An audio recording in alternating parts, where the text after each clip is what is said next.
اعوذ باللہ من الشیطان اللعین الرجیم بسم اللہ الرحمن الرحیم الحمد للہ وکفی وسلام علی عبادہ الذین اصطفی. درود بھیجیے محمد علیہ.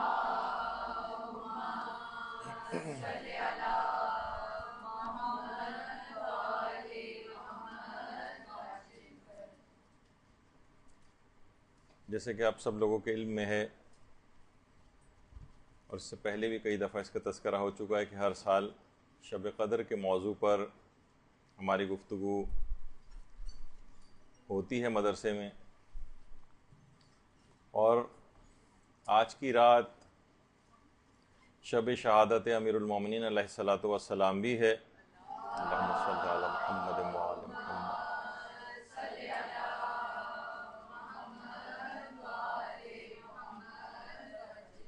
اصلاً یہ اتنی اہم ترین رات ہے کہ اس کی تیاری کافی پہلے سے شروع کر دینی چاہیے.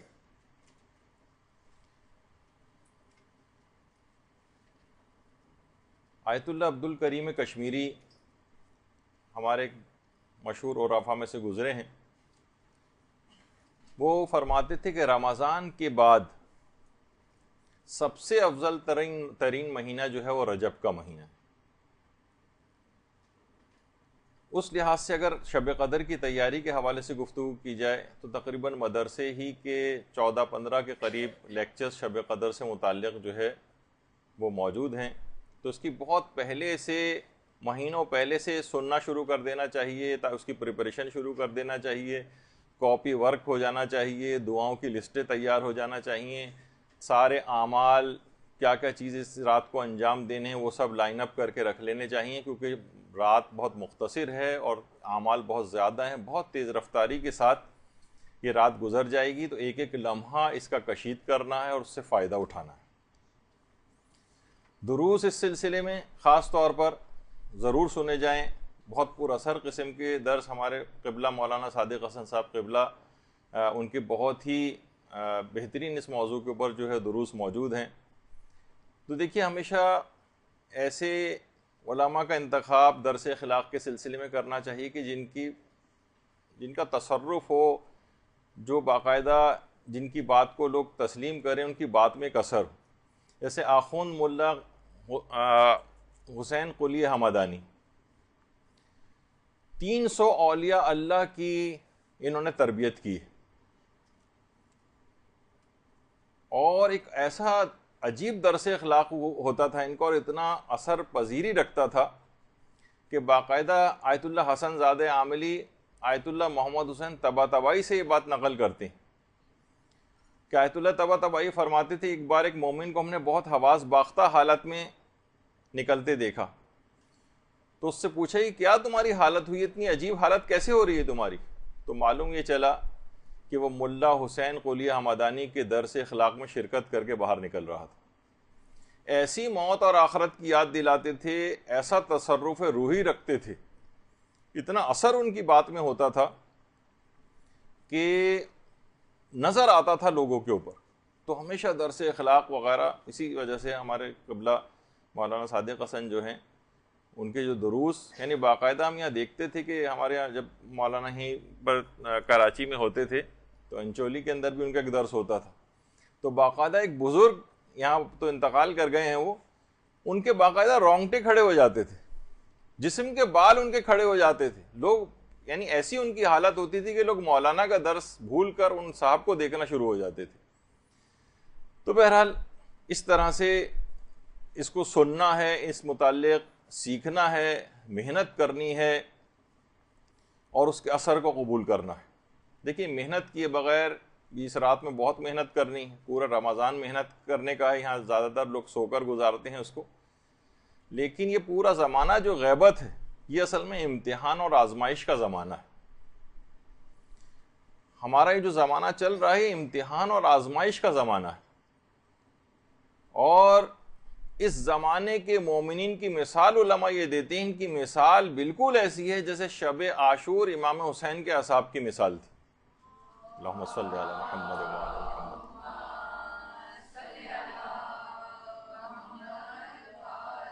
اس زمانے کو اس طرح سے گزار نہیں دینا چاہیے کہ بس ٹھیک ہے ہمارے امام غائب ہیں، جس طریقے سے بھی ہم لاؤبالی زندگی گزاریں۔ علماء فرماتے ہیں کہ غیبت امام میں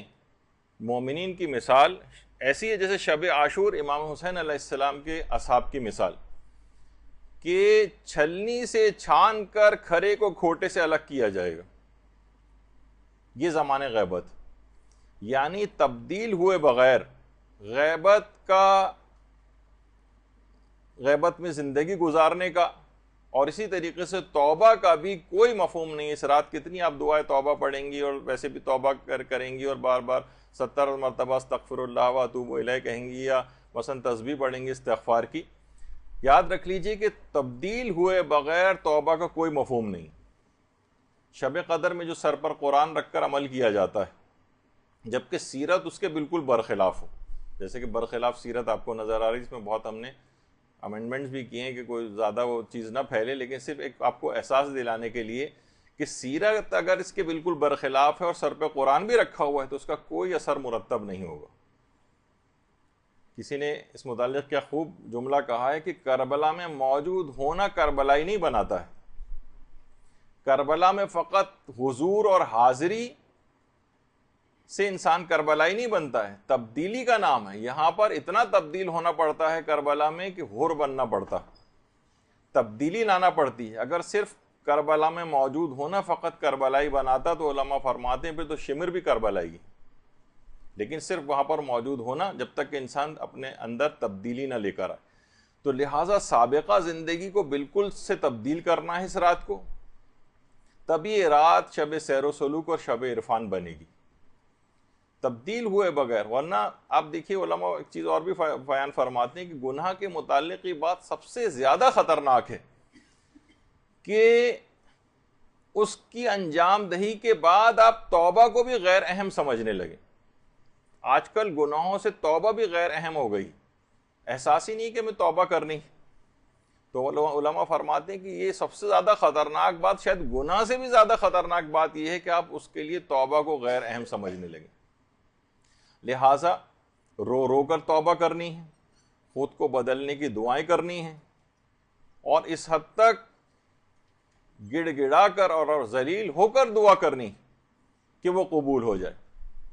یہ جملہ بھی کہا جاتا ہے کہ دعا جب ایڑیاں رگڑنے پر آ جائے تو قبولیت کے زمزم کو جاری ہونا ہی پڑتا ہے۔ تو آپ پوری کوشش کریں کہ اس رات کو کسی طور پر بھی ضائع نہ ہونے دیں، اور لازمی طور پر اس رات کو بخشوانے کا ایک سلسلہ اپنا شروع کر لیں، اور آئندہ زندگی میں ایک تبدیلی اپنی زندگی میں لانے کا ایک عزم کر لیں۔ ورنہ کتنی ہی شب قدر اس سے پہلے بھی آئیں اور گزر گئیں، اور آئندہ بھی آئیں گی اور گزر جائیں گی۔ صرف رٹے رٹائے چند اعمال کے علاوہ کوئی تبدیلی اگر آپ کے اندر نہیں آ رہی ہے تو شب قدر سے اس کا مطلب ہے کوئی خاطر خواہ فائدہ نہیں اٹھایا۔ دیکھیے ہر سال آتی ہے شب قدر، ختم تو نہیں ہو گئی نا۔ ایک شخص نے پوچھا تھا امام صادق سے کہ مجھے اللہم صلی علی محمد و علی محمد،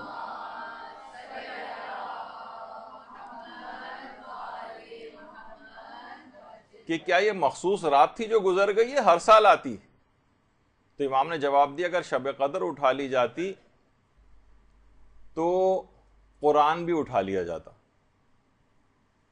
تو شب قدر ہر سال آ رہی ہے اور ہر سال شب قدر جا رہی۔ اور یہ بھی یاد رکھ لیں کہ دیکھیے رمضان جس کے اندر آپ کو یہ کہا جاتا ہے کہ آپ کی نیند بھی عبادت ہے، یعنی جس میں آپ کو سونا بھی آپ کا عبادت ہے، اسی رمضان کی رات میں آپ کو زبردستی جگوایا جا رہا ہے، 1 منٹ کو بھی نہ سوئیے۔ اور کتنے زیادہ اس کے ثواب اور فائدے ہیں جو پوری رات صرف جاگنے کے ہیں، جو پچھلے جو سالوں کے لیکچرز ہیں اس میں ہم تفصیل سے بتا چکے۔ تو اسی وجہ سے ابھی سے ہی، جیسے اب شب قدر آنے والی ہے، ابھی سے ہی یہ دعا مانگنا شروع کر دیں، کہ جو کہ امام خمینی کو استاد جواد ملکی تبریزی کہتے تھے کہ ماہ رمضان کی مہم ترین دعاؤں میں سے دعا ہونی چاہیے کہ پروردگار ہمیں شب قدر میں عبادت کی توفیق نصیب فرمائے، کوئی ایسی مجبوری نہ آ جائے، کوئی ایسی پریشانی نہ آ جائے کہ ہم اس رات کو عبادت نہ کر سکیں، اعمال انجام نہ دے سکیں۔ مسلسل یعنی اتنی اہم ترین رات ہے کہ اس فقط اور فقط اس رات میں عبادت کی اور دعاؤں کی توفیق آپ کو نصیب رہے۔ اچھا، اب کیسے اپنی ساری دعاؤں کو قبول کروایا جائے۔ آیت اللہ بہجت ایک بڑی اچھا ایک طریقہ بتاتے تھے۔ دیکھیے بعض اوقات ہوتا ہے نا دعاؤں کے سلسلے میں بھی کہ انسان کو یہ پتہ نہیں چل پا رہا ہوتا کہ پتہ نہیں میری دعا قبول ہوگی بھی یا قبول نہیں ہوگی، آدمی تھوڑا سا پریشان ہوتا ہے کہ میری دعا قبول ہوگی پتہ نہیں قبول نہیں ہوگی۔ وہ فرماتے تھے ایک طریقہ ایسا ہے کہ 100% اس سے دعا قبول ہوتی ہے اور حتماً قبول ہو جاتی۔ وہ فرماتے تھے کہ جو بھی آپ کی حاجت ہو، آپ یہ کہیں کہ پروردگار یہ حاجت کسی بھی مومن یا مومنہ کی ہو یا اس کے مشابہ کوئی اور حاجت کسی مومن یا مومنہ کی ہو اور کوئی تنگی اور مشکل ہو، تو ان سب کی دعاؤں کو قبول کر لے اور ان کی مشکلات کو دور کر دے۔ اپنا ذکر بھی نہ چاہے اس کے اندر نہ کریں آپ، کہ یہ جو حاجت ہے یہ جس بھی مومن اور مومنہ کی ہو یا یہ مشکل جس مومن اور مومنہ کی بھی ہو، تو اس کی مشکل کو دور کر دے اور اس کی حاجت کو قبول کر لے۔ وہ فرماتے ہیں اسی وقت ایک فرشتہ خلق ہو جاتا ہے جو فوراً یہ دعا اس شخص کے اپنے حق میں قبول کروا دیتا ہے۔ تو فرماتے اللہم صلی علی محمد و علی محمد۔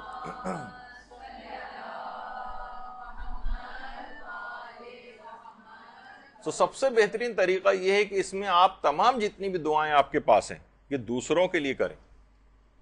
وہ خود بخود ہر دعا کے لیے ایک فرشتہ پیدا ہوتا رہے گا جو آپ کے اپنے حق میں اس دعا کو قبول کروا دے گا۔ ظاہر فوراً دعا کا فرشتہ خلق ہو رہا ہے تو کیسے ممکن ہے کہ اللہ نے اس کی غرض خلقت یہ رکھی ہو کہ آپ کے لیے دعا کر کے اسے قبول کروائے تو اس اپنی غرض خلقت کو پوری نہ کرے۔ تو یہ دعا، یہ جو رات ہے یہ دعاؤں کی قبولیت کی رات ہے، یہ اپنی قسمت کو لکھوانے کی رات ہے۔ دیکھیے ہمارے پاس دعائیں کرنے کے لیے زبان تو ہے، لیکن اتنی ساری جو ہماری پچھلے گناہ ہیں، بدعمالیاں ہیں، اس میں ہمیں بعض اوقات یقین نہیں ہوتا کہ ہماری دعائیں قبول بھی ہوں گی یا قبول نہیں ہوں گی۔ علماء فرماتے ہیں کہ خاص طور پر، ویسے تو پورا خاندان اہل بیت کا واسطہ ہی ایسا ہے کہ جو دعاؤں کو قبول کرواتا ہے، البتہ فرماتے ہیں 4-5 واسطے علی الخصوص ایسے ہیں کہ جو دعاؤں کی قبولیت کے لیے از حد کارآمد ہے اور ان کے رد ہونے کا پھر دعا کے کوئی امکان ہی نہیں ہوتا۔ تو اس رات کو جتنی بھی آپ دعائیں پڑھیں گی اور دعائیں اپنے لیے کریں گی، سب لوگوں کے لیے دعا کریں گی، اس میں علی الخصوص یہ 4-5 واسطے آپ دعا کے شروع ہی میں ان کا واسطہ اور توسل اختیار کریں اور اس کے بعد جو چاہیں پھر دعا مانگیں۔ اور ویسے تو سارے ہی، جب بھی یہ وجہ ہے کہ جو آپ عمل قرآن کرتی ہیں، بے کا یا اللہ اور بے کا یا محمد اور بے علین اور بے فاطمہ بالحسن اور بالحسین، وہ سارے واسطے ہی تو ہیں۔ تو یہ تمام چیزیں ایسی ہیں، لیکن اس میں بھی 4-5 واسطے خاص طور پر، جس میں سے ایک واسطہ توسل حضرت امیر المومنین علیہ الصلوۃ والسلام۔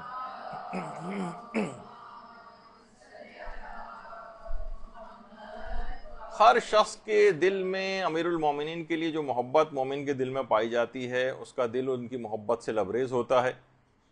اور یہی کیفیت ہمارے علماء کی بھی ہے۔ آقا جعفر آقا مجتہدی، یہ عرفاء میں سے گزرے ہیں، یہ آیت اللہ عبد الکریم کشمیری کے متعلق یہ بات فرماتے تھے، اس حد تک حضرت امیر المومنین سے اتنا والہانہ عشق کرتے تھے کہ جب بھی گھر میں آتے تھے حرم امیر المومنین سے تو ایسا لگتا تھا کہ گنبد حضرت امیر المومنین کے جو روضے کا ہے وہ اپنے ساتھ ہی گھر لے آئے ہیں۔ یہ ان کی کیفیت تھی محبت کی۔ اور انہی عبد الکریم کشمیری کے متعلق جو کتاب لکھی گئی روح و ریحان، اس کے اندر آیت اللہ عبد الکریم کشمیری کا ایک مکاشفہ نقل ہوا ہے۔ مکاشفہ، دیکھیے ایک ہوتا ہے کہ انسان خواب کی حالت میں کوئی چیز دیکھتا ہے، اور ایک یہ ہے کہ خواب اور جاگتی آنکھوں کے درمیان میں ایک چیز ہوتی ہے جسے مکاشفہ کہتے ہیں۔ انہوں نے خواب میں دیکھا علامہ میر حامد حسین لکھنوی، یہ انڈیا کے لکھنؤ کے انتہائی عظیم اور بزرگ علماء میں ان کا شمار رہا ہے شیعت کے، جن کو صاحب ابقات الانوار بھی کہا جاتا ہے۔ ابقات الانوار ان کی کتاب کا نام ہے، تو جب شاہ عبد العزیز محدث دہلوی نے تحفہ اثنا شریعہ شیعوں کے خلاف ایک کتاب لکھی تھی، تو اس کا جواب علامہ میر حامد حسین لکھنوی نے ابقات الانوار کے نام سے دیا تھا، اور اس کے مختلف چھپتے رہے ہیں۔ ابقات الانوار شاید مکمل طور پر ابھی تک پرنٹ بھی نہیں ہوئی ہے، کچھ اس کے اجزاء ابھی تک ایسے ہیں کہ جو کہ شائع نہیں ہوئے ہیں۔ اور اس حد تک علامہ میر حامد حسین لکھنوی، جن کی یہ قبر مبارک ہے، دین کی اتنی خدمت کی تھی کہ اتنا مطالعہ کرتے تھے کہ انتہائی بزرگ ہو گئے تھے، بوڑھے ہو گئے تھے، بیمار ہو گئے تھے کہ بیٹھ کر بھی نہیں پڑھ سکتے تھے، تو موٹی موٹی کتابیں اپنے سینے پر رکھ کر جو ہے وہ مطالعہ کرتے تھے۔ یہاں تک کہ جب انتقال ہوا ہے اور غسل خانے جب لے جائے گئے ہیں اور جب ان کو غسل دینے لگے تو دیکھا کہ سینے کے اوپر باقاعدہ ایک بہت گہرا گڑھا پڑا ہوا تھا، کتابوں کو سینے پہ رکھنے کی وجہ سے گڑھا پڑ گیا تھا باقاعدہ۔ تو اس حد تک اتنا کام انہوں نے کیا تھا۔ تو آیت اللہ عبد الکریم کشمیری فرماتے ہیں کہ میں نے عالم مکاشفہ میں دیکھا کہ علامہ میر حامد حسین لکھنوی مرحوم وہ میرے گھر میں ہی موجود ہیں، اور ان کے سینے پر سبز رنگ کا ایک کپڑا ہے جس کے اوپر ایک عبارت لکھی ہوئی ہے۔ اچھا، علامہ میر حامد حسین لکھنوی، ان کو صاحب ابقات الانوار، ان کی جو کتاب ہے کہ امیر المومنین کے لیے اور جو بحث امامت تھی اس کا باقاعدہ، یعنی انہوں نے ایسا معرکۃ الآرا جواب دیا ہے کہ لوگ حیران ہو جاتے ہیں اس کتاب کو پڑھ کر، کہ بعض اوقات آیت اللہ مرشن نجفی کہتے تھے کہ آیت اللہ عبد الحسین الامینی کی کتاب جو القدیر ہے وہ اس سے بھی ان معنوں میں ابقات الانوار اوپر ہے کہ علامہ امینی کے سامنے تو ابقات الانوار جیسی کتاب موجود تھی، لیکن جس وقت علامہ میر حامد حسین لکھنوی نے اس کا جواب لکھا ہے، جب وہ ابقات الانوار لکھ رہے تھے تو ان کے پاس اس طرح کی کوئی کتاب سامنے نہ تھی، اس لحاظ سے آیت اللہ مرشی نجفی اس کتاب کو آیت اللہ امینی کی کتاب القدیر سے بھی بہت سے اعتبارات سے مقدم سمجھتے تھے۔ تو انہوں نے فرمایا کہ میں نے دیکھا کہ ان کے سبز رنگ کا ایک کپڑا ان کے سینے کے اوپر رکھا ہوا ہے، جس کے اوپر ایک چیز لکھی ہوئی ہے کہ حب علی حسنہ لا تضر مع سیاح۔ باقاعدہ اس کے اوپر ٹی وی پروگرامز بھی آتے ہیں، اور کہ علی کی محبت ایک ایسی نیکی ہے جس کے ساتھ کوئی خرابی اور بدی، جس کو کوئی نقصان نہیں پہنچا سکتی، اور بغض علی ایک ایسا سیاح اور ایک ایسی برائی ہے جس کے ساتھ کوئی نیکی فائدہ نہیں پہنچا سکتی۔ تو کہہ رہے ہیں یہ باقاعدہ یہ جملہ ان کے سینے کے اوپر لکھا ہوا تھا۔ اس حد تک ہمارے علماء نے امیر المومنین علیہ الصلوۃ والسلام کے لیے کام کیا ہے۔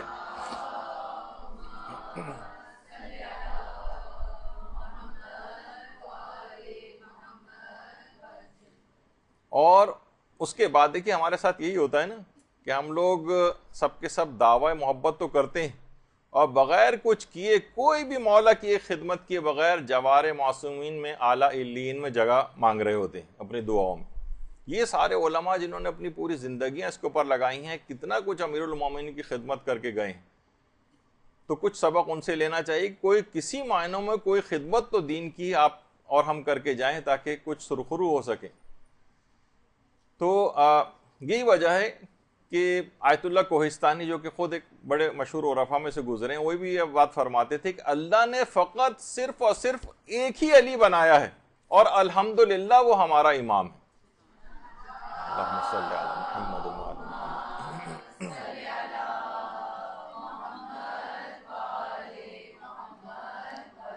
جس کی ولایت کے اوپر اعتقاد رکھنا واجب ہے، جس کی ولایت پر اعتقاد رکھے بغیر کوئی شخص جنت میں نہیں جا سکتا، کہ اس کے کوئی اعمال قبول نہیں ہو سکتے،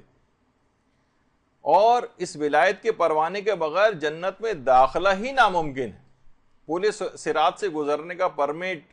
وہ ان کی ولایت ہے، اعمال کی قبولیت کا دار و مدار ہی اسی کے اوپر۔ یہی وجہ ہے کہ بڑا مشہور وہ جملہ ہے نا ان کا آیت اللہ آقا محسن قراتی کا، کہ وہ بڑی اچھی مثال دیتے ہیں، مثالوں کے تو شہنشاہ سمجھے جاتے ہیں محسن قراتی۔ تو فرمانے لگے کہ لوگ اکثر یہ آ کر سوال کرتے ہیں کہ بھئی یہ کیسے ممکن ہے کہ انسان سارے اعمال، پوری زندگی کے نیک اعمال آپ کہہ رہے ہیں کہ وہ قبول نہیں ہوں گے اگر ولایت علی نہیں ہوگی؟ تو اس کو بڑے اچھے طریقے سے وہ سمجھاتے ہیں کہتے ہیں مثلا اگر کوئی پولیس والا آ کر آپ سے گاڑی کا لائسنس طلب کرے، ٹریفک پولیس والا، اور آپ کے پاس ڈرائیونگ لائسنس نہ ہو، لیکن آپ اس کے بجائے اپنی ساری میڈیکل فٹنس کی رپورٹس اس کو دکھاتے رہیں، وہ نہیں مانے گا۔ گھر کے کاغذات دکھا دیں 10,000 گز کے گھر کے، وہ تب بھی آپ کو نہیں جانے دے گا۔ آپ اپنی پی ایچ ڈی کی ڈگری اس کو دکھا دیں، تب بھی وہ آپ کو جانے نہیں دے گا اور لائسنس طلب کرتا رہے گا۔ یہاں تک کہ وہ کہہ رہے ہیں کہ اگر آپ نوبل پرائز بھی آپ کو ملا ہوا ہے، نوبل پرائز بھی اگر آپ ان کو دکھائیں تب بھی وہ آپ کو جانے نہیں دے گا۔ حتیٰ کہ اگر کوئی مجتہد ہے، وہ اپنی اجتہاد کے تمام اجازے بھی دکھا دے تب بھی پولیس والا جانے نہیں دے گا، اسے ڈرائیونگ لائسنس ہی چاہیے ہوگا۔ تو فرماتے ہیں بالکل اسی طریقے سے کوئی دوسرا عمل قبول نہیں کیا جائے گا۔ لاکھ آپ سب چیزیں دکھاتے رہیں، قیامت میں آپ نمازیں اپنی دکھاتے رہیں، روزے دکھاتے رہیں، حج دکھاتے رہیں، ساری نیکیاں دکھاتے رہیں، لیکن ولایت علی کا پروانہ اگر آپ کسی کے پاس نہیں ہے تو اس کا چالان ضرور ہوگا اور اس کا کوئی دوسرا عمل قبول نہیں کیا جائے گا۔ جس طریقے سے ٹریفک پولیس والا لائسنس طلب کر رہا ہوتا ہے، کوئی اور چیزیں نہیں دیکھ رہا ہوتا۔ تو انہی کے تمام واسطے اور وسیلے آپ کو اس رات کو دینے ہیں حضرت امیر المومنین علیہ الصلوۃ والسلام کے۔ اللہم صلی علی محمد۔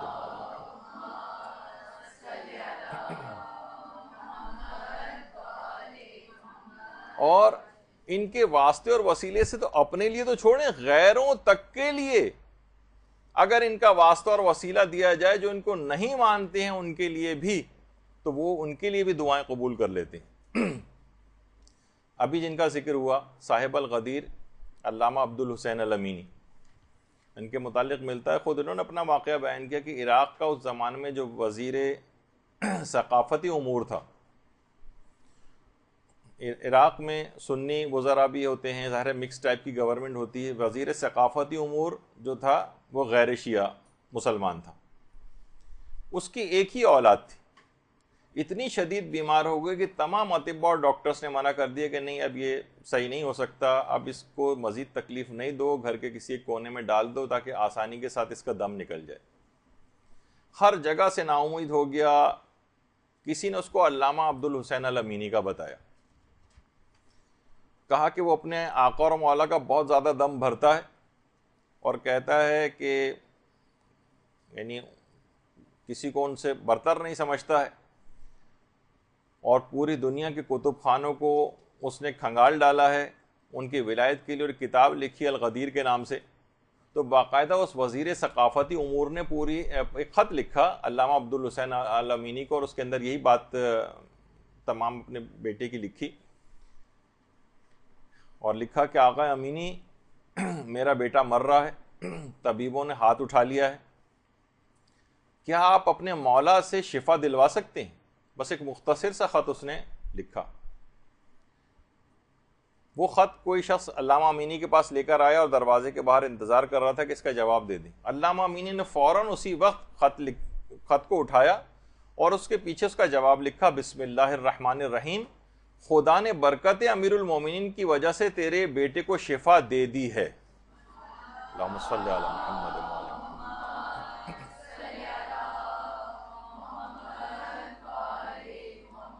اچھا، یہ نہیں لکھا کہ خدا شفا دے دے گا، خدا نے برکت امیر المومنین سے تیرے بیٹے کو شفا دے دی ہے، اور بس یہ لکھ کر خط کو بھیج دیا۔ وہ شخص خط لے کر گیا وزیر ثقافتی امور کے گھر، اور ادھر علامہ اسی وقت روضہ حضرت امیر المومنین علیہ الصلوۃ والسلام پہنچ گئے۔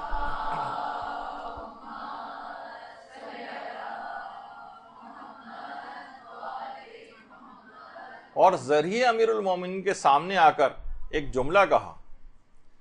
کہا کہ مولا ایک حوالہ بھیج دیا ہے، خلاصہ بس یہ ہے کہ عزت رکھ لیجئے گا۔ اچھا، ادھر وزیر ثقافتی امور کو وہ خط ملا، اس نے پڑھ کر بھاگتا ہوا اپنے بچے کے کمرے میں گیا، دیکھا کہ وہ بستر مرگ پر لیٹا ہوا بچہ حشاش بشاش بستر کے اوپر بیٹھا ہوا ہے۔ اللہم صلی علی محمد۔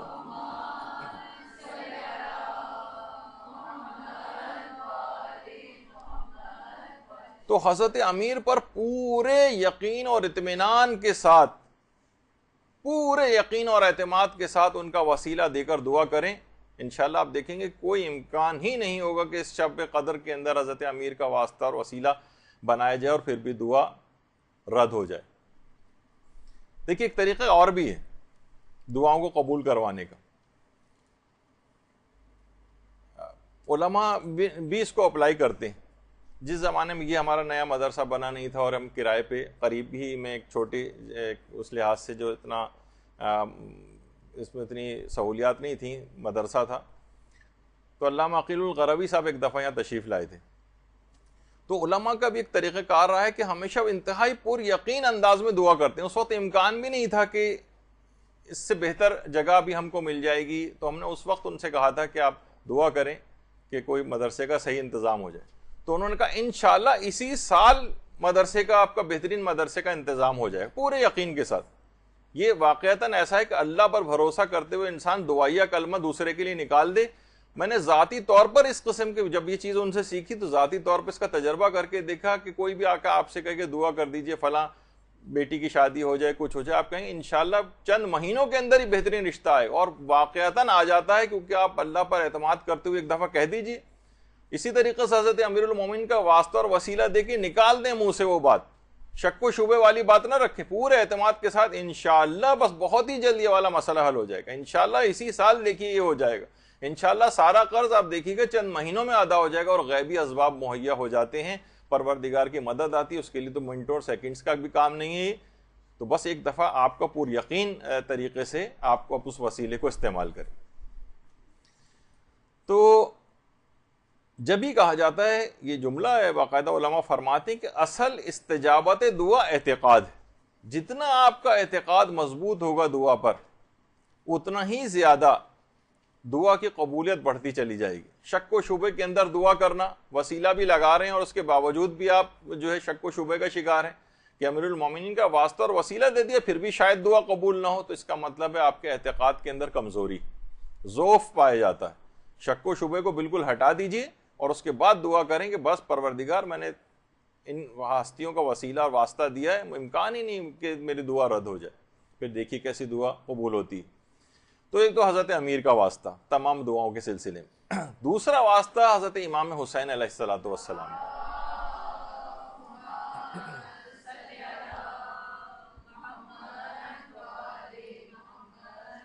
علامہ محمد حسین طباطبائی فرماتے تھے کہ دو کام ایسے ہیں کہ جو رفع حجابات کرتے ہیں، رفع حجابات، اور یہ دونوں کام عظیم نعمتیں۔ فرماتے ہیں ایک تو محبت اور توجہ کے ساتھ تلاوت قرآن کرنا، یہ حجابات کو دور کرنے والی چیز ہے۔ حجابات جتنے آپ کے اور پروردگار کے درمیان پردے پڑے ہوئے ہیں نا، اگر انسان بہت خشوع و خضوع کے ساتھ تلاوت کرے تو یہ حجابات کو برطرف کرتی ہے، اور خود بہت بڑا وسیلہ ہے قرآن دعاؤں کی قبولیت کے لیے۔ اور دوسرا فرماتے تھے کہ توسل حضرت ابا عبداللہ الحسین علیہ السلام،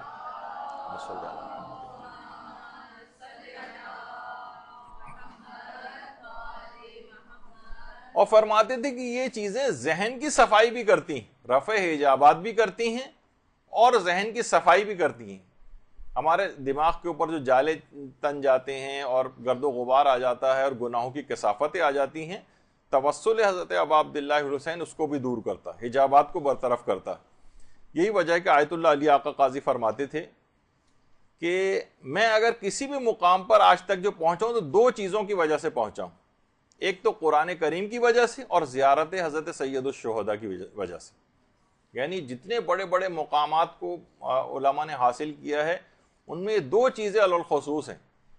قرآن کریم کی زیارت اور زیارت سید الشہداء، تو ان کا واسطہ اور وسیلہ جب بھی دیا جائے۔ اور اسی طریقے سے آیت اللہ طباطبائی بھی یہ بات فرماتے تھے کہ جو بھی معنوی اور روحانی حوالے سے کسی مقام پر پہنچا ہے تو وہ امام حسین کی زیارت یا ان کے توسل کے نتیجے میں پہنچا ہے۔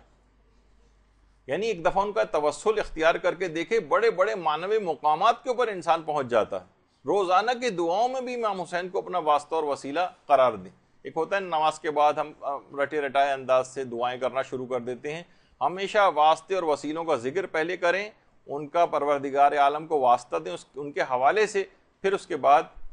دعا کے سلسلے کو آگے بڑھائیں۔ اور یہی وجہ ہے کہ ہمارے ایک بہت مشہور عالم گزرے شیخ عبداللہ البحرانی، جو کہ صاحب عوالم کہلاتے ہیں، بہت مشہور ان کی کتاب ہے العوالم العلوم۔ وہ فرماتے ہیں کہ یہ جو آیت ہے نا کہ یا ایتھا النفس المطمئنہ ارجعی الی ربک راضیۃ مرضیہ، کہہ رہے ہیں یہ والی جو آیت ہے یہ فقط اور فقط امام حسین علیہ السلام کے لیے، فقط ان کے لیے۔ وہ فرماتے ہیں اس آیت کے ذریعے اپنی نماز کو امام حسین کی نماز سے متصل کر سکتے ہیں آپ۔ بڑی اہم بات بتائی، کہتے ہیں یہ والی جو آیت ہے،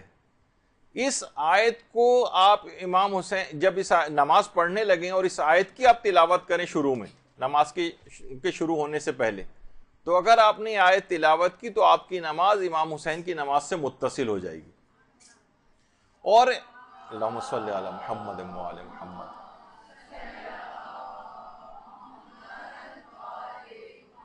اور نماز سے پہلے اس آیت کو پڑھنے سے خود بخود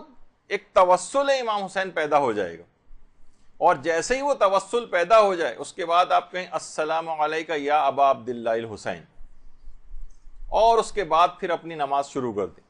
یا مثلا یہ دعاؤں کے لیے بھی اس آیت کو پڑھیں، اور اس آیت کو پڑھنے کے بعد امام کو سلام کریں، خود بخود امام سے توسل پیدا ہو جائے گا، اور وہ دعا کا کوئی امکان نہیں رہے گا کہ وہ دعا رد ہو جائے،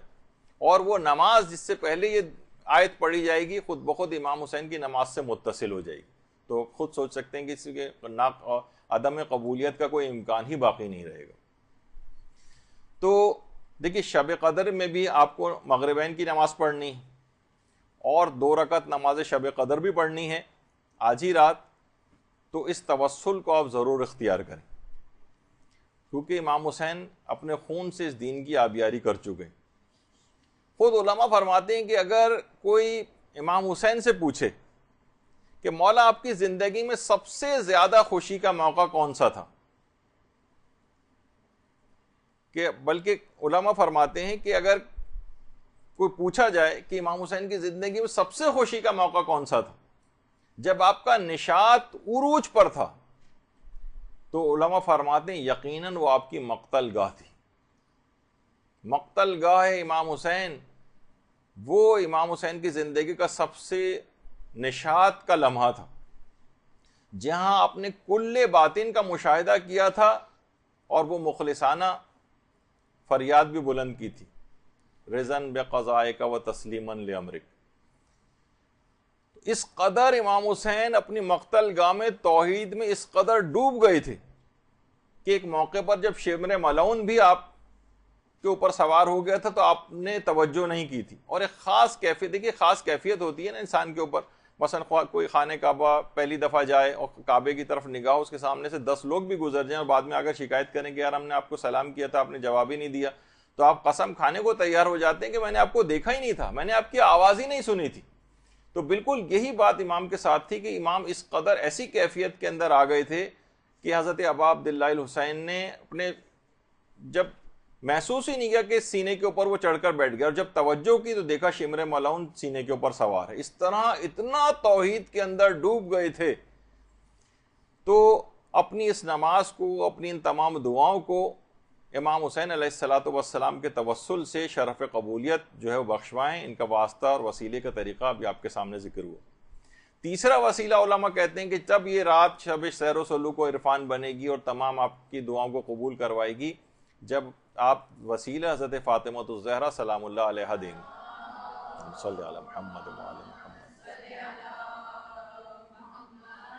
آپ ہی حقیقت شب قدر بھی ہیں، آپ ہی کا وسیلہ اور توسل دعاؤں کو قبول کرواتا ہے۔ باقاعدہ جو کتاب لکھی گئی ہے نوردبان آسمان کے نام سے، اس میں آیت اللہ سید رضا بہاؤالدینی وہ یہ فرماتے ہیں کہ ہم یہ بات جانتے ہیں کہ جس درخواست پر بھی حضرت زہرا کے دستخط ہو جائیں اس پر گویا رسول اور ائمہ کے دستخط بھی ہو گئے۔ یہ سمجھ جائیے کہ اس پر رسول اور ائمہ نے بھی دستخط کر دی۔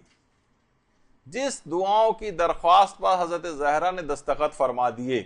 بس خود بخود پیغمبر اسلام اور تمام معصومین کی دستخط بھی اس پر ہو جاتے ہیں، اور فرماتے ہیں یہ ایسی بات ہے جس میں کوئی کلام نہیں، کوئی کلام نہیں، کوئی دوسری بات نہیں۔ اور یہی وجہ ہے کہ ہمارے علماء خاص طور پر جو آیت اللہ وحید خراسانی ہیں باقاعدہ فرماتے ہیں کہ جو شخص بھی یہ چاہتا ہے کہ روز قیامت حضرت زہرا سلام اللہ علیہ کے والد کی شفاعت اسے حاصل ہو، اور جان کنی کے وقت ان کے شوہر امیر المومنین علیہ السلام کا دیدار ہو، اور صدیقہ کبریٰ سلام اللہ علیہ کی دعا شامل حال ہو، اس قبر کی تنہائی اور وحشت میں جہاں اس کے علاوہ کوئی امید نہیں، تو اسے چاہیے کہ جہاں تک ممکن ہو بنت رسول کی شایان شان عزاداری کو برپا کرے، اس امید سے کہ وہ ان کے فرزندوں کے دلوں کے زخموں کے لیے مرہم ہو۔ تو آپ نے فرمایا کہ یہ جلوس اور مجالس عزا اس آیت قل لا اسألکم علیہ اجرا الا المودۃ فی القربہ کا مصداق ہے۔ تو حضرت زہرا کا توسل، حضرت زہرا کے متعلق اتنی زیادہ تاکیدات علماء کرتے ہیں، ان کے واسطے اور وسیلے سے آپ جو بھی دعا مانگیں گی وہ لازمی طور پر قبول ہو جائے گی۔ اور اس حد تک کہ آیت اللہ سید مرتضی رضوی کشمیری، یہ کشمیر کے علاقے کے تھے، اور یہ ملا حسین قلی حمدانی کے شاگردوں میں سے تھے، خود عرفہ میں تھے۔ وہ فرماتے تھے کہ ایک دفعہ رمضان ہی کے دن تھے، افطار کے بعد ملا حسین قلی حمدانی جو ہے وہ مدرسے میں فجر کے قریب جو ہے وہ پہنچے، اور نماز جماعت فجر کی مدرسے کے اندر ہوتی تھی۔ چابی گھر بھول آئے، اب لوگ سارے باہر کھڑے ہوئے ہیں، اتنا وقت بھی نہیں تھا کہ گھر واپس جاتے اور چابی لے کر آتے۔ تو اپنے آنے والے جو ساتھ میں افراد تھے ان کی طرف متوجہ ہوئے اور کہا کہ مشہور ہے کہ مادر موسیٰ کا نام لینے سے تالے کھل جاتے ہیں، تو کیا ایسا ممکن ہے کہ میں فخر مادر موسیٰ حضرت زہرا سلام اللہ علیہ کا نام لوں اور تالا نہ کھلے؟ کہہ رہے ہیں ابھی نام جملہ مکمل نہیں ہوا تھا کہ اسی وقت مدرسے کا تالا خود بخود آواز آئی اور جھٹکے سے تالا کھل گیا۔ اللہم صلی علی محمد۔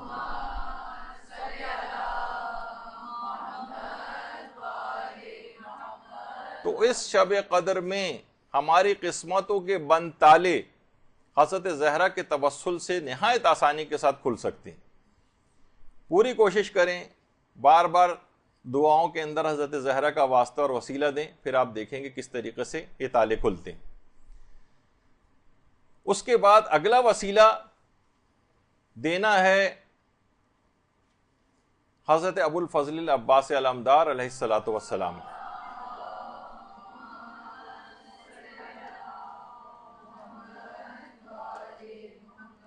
واقعی یہ صلوات رمضان والی صلوات لگ رہی ہے۔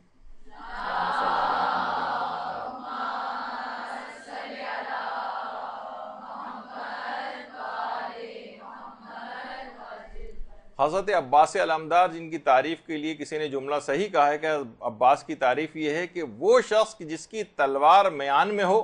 اور دشمنوں کی نیندیں حرام ہو، اسے عباس کہتے ہیں۔ تلوار نکلی ہوئی نہ ہو، تلوار میان میں ہو اور دشمنوں کی نیندیں حرام ہو۔ تو ہمارے علماء میں آیت اللہ علی آقا قاضی، جن کا بار بار اکثر تذکرہ آتا ہے، اور ظاہر اخلاق کی گفتگو ہو رہی ہے تو علماء اخلاق کا تذکرہ کیوں نہیں آئے گا؟ وہ یہ فرماتے ہیں کہ جس زمانے میں ان کے جوانی کا دور تھا، یہ آیت اللہ علی آقا قاضی کی جوانی کی تصویر، فرماتے ہیں کہ میں اس وقت حرم حضرت ابو الفضل العباس میں نماز کے لیے تیاری کر رہا تھا، اور نماز میں نیت باندھنے ہی والا تھا کہ ایک دیوانہ سا شخص میرے پاس آیا اور اچانک سے آ کر ہنس کے مجھ سے کہنے لگا بغیر وضو کے نماز نہیں ہوتی، وضو تو کر کے آ جاؤ۔ کہہ رہے میں حیران اور پریشان رہ گیا۔ اچھا، عام طور پر وہ افراد جو کہ دائم الوضو رہتے ہیں، وہ اکثر یہ ہوتا ہے کہ وضو ٹوٹنے کے بعد بھول جاتے ہیں دوبارہ وضو، مثلا اگر نہیں کیا تو نماز کے لیے، کیونکہ ہر وقت عادی ہوتے ہیں کہ بس وضو تو ہے ہی اور نماز کے لیے کھڑے ہو گئے۔ یہی کیفیت علی آقا قاضی کی بھی تھی۔ کہہ رہے ہیں میں نے واقعی غور کیا تو میں وضو ٹوٹنے کے بعد میں نے دوبارہ وضو نہیں کیا تھا۔ اب آپ دیکھیں گے حضرت ابو الفضل العباس کے در کے دیوانے بھی ایسے عرفا ہوتے ہیں۔ تو کہہ رہے میں نے وضو کر کے آیا اور نماز ادا کرنے لگا۔ نماز کو جب میں نے ختم کیا تو وہ دیوانہ پھر آیا میرے پاس اور آ کر کہنے لگا میرے کان میں کہ ابو الفضل العباس تمام اولیاء خدا کی پناہ گاہ ہیں، جو مشکل حل کروانا ہو حضرت ابو الفضل کے پاس جا کر ان سے حال دل کہو، تمہاری مشکل حل ہو جائے گی۔ علی آقا قاضی فرماتے ہیں کہ میں نے 18 سال تک ریاضتیں کی تھی، 18 سال، مگر مجھے لگ رہا تھا کہ میں جیسے روحانیت کے خاص مقام پر آ کر رک گیا ہوں، آگے نہیں بڑھ رہا ہوں، اور روحانیت کا دروازہ کھل نہیں رہا ہے۔ میں تمام نماز، روزے، اذکار، دعائیں، زیارات، تلاوت، لیکن لگ رہا تھا کہ ان تمام اعمال کو انجام دینے کے بعد بھی عشق پروردگار کی اس کیفیت کے اوپر میں نہیں پہنچ پا رہا ہوں کہ جو مجھے حاصل ہو جانی چاہیے تھی، اور میں گویا ایک لحاظ سے نا امید ہی ہونے لگا تھا۔ دیوانے نے کان میں جب یہ آ کر کہا کہ حضرت ابو الفضل عباس سے توسل کیوں نہیں اختیار کرتے ہو اور اپنی حاجت ان سے کیوں نہیں کہتے ہو، جبکہ وہ تمام اولیاء خدا کی پناہ گاہ ہیں، میں نے تڑپ کر اسی وقت حضرت ابو الفضل عباس علمدار سے توسل کیا کہ مولا میں نے 18 سال تک ریاضتیں کی ہیں، میں نے بہت رنج اور غم اٹھائے ہیں، میری آپ اس دعا کو قبول فرما لیں کہ حجابات برطرف ہو جائیں اور میں پروردگار کی طرف بلند ہو جاؤں۔ کہنے ادھر میں نے حضرت ابو الفضل عباس سے توسل کیا، ادھر گویا دل کے حجابات برطرف ہونے لگے۔ اچانک سے میں نے دیکھا کہ جہان کے تمام ذرات کے اندر خدا کے نور کا ظہور ہو رہا ہے۔ اسی وقت سے کہنے میں نے جس طرف نگاہ اٹھا کر دیکھتا تھا ہر جگہ مجھے لا الہ الا اللہ کی تجلی نظر آنے لگی، اور دیکھا کہ کائنات کے ذرے ذرے سے نور الہی اٹھ رہا ہے، اور اللہ نور السماوات والارض، اس کی گویا ایک لحاظ سے تفسیر میری آنکھوں کے سامنے جو ہے وہ آنے لگی۔ لیکن یہ عارضی کیفیت تھی، یہ چیزیں مجھے نظر آنی بند ہو گئیں۔ اس کے بعد میں گھر آیا تو زوجہ نے مجھ کو چائے وغیرہ دی، چائے پی، تھوڑی دیر کے بعد میری وہی عرفانی کیفیت پھر دوبارہ آنے لگی۔ پھر میں گھر کی چھت پر گیا تو وہاں پہ بھی میں نے دیکھا کہ ذرے ذرے سے تجلی پروردگار کا ظہور ہو رہا ہے۔ دیکھیے اللہم صلی علی محمد وعلی محمد۔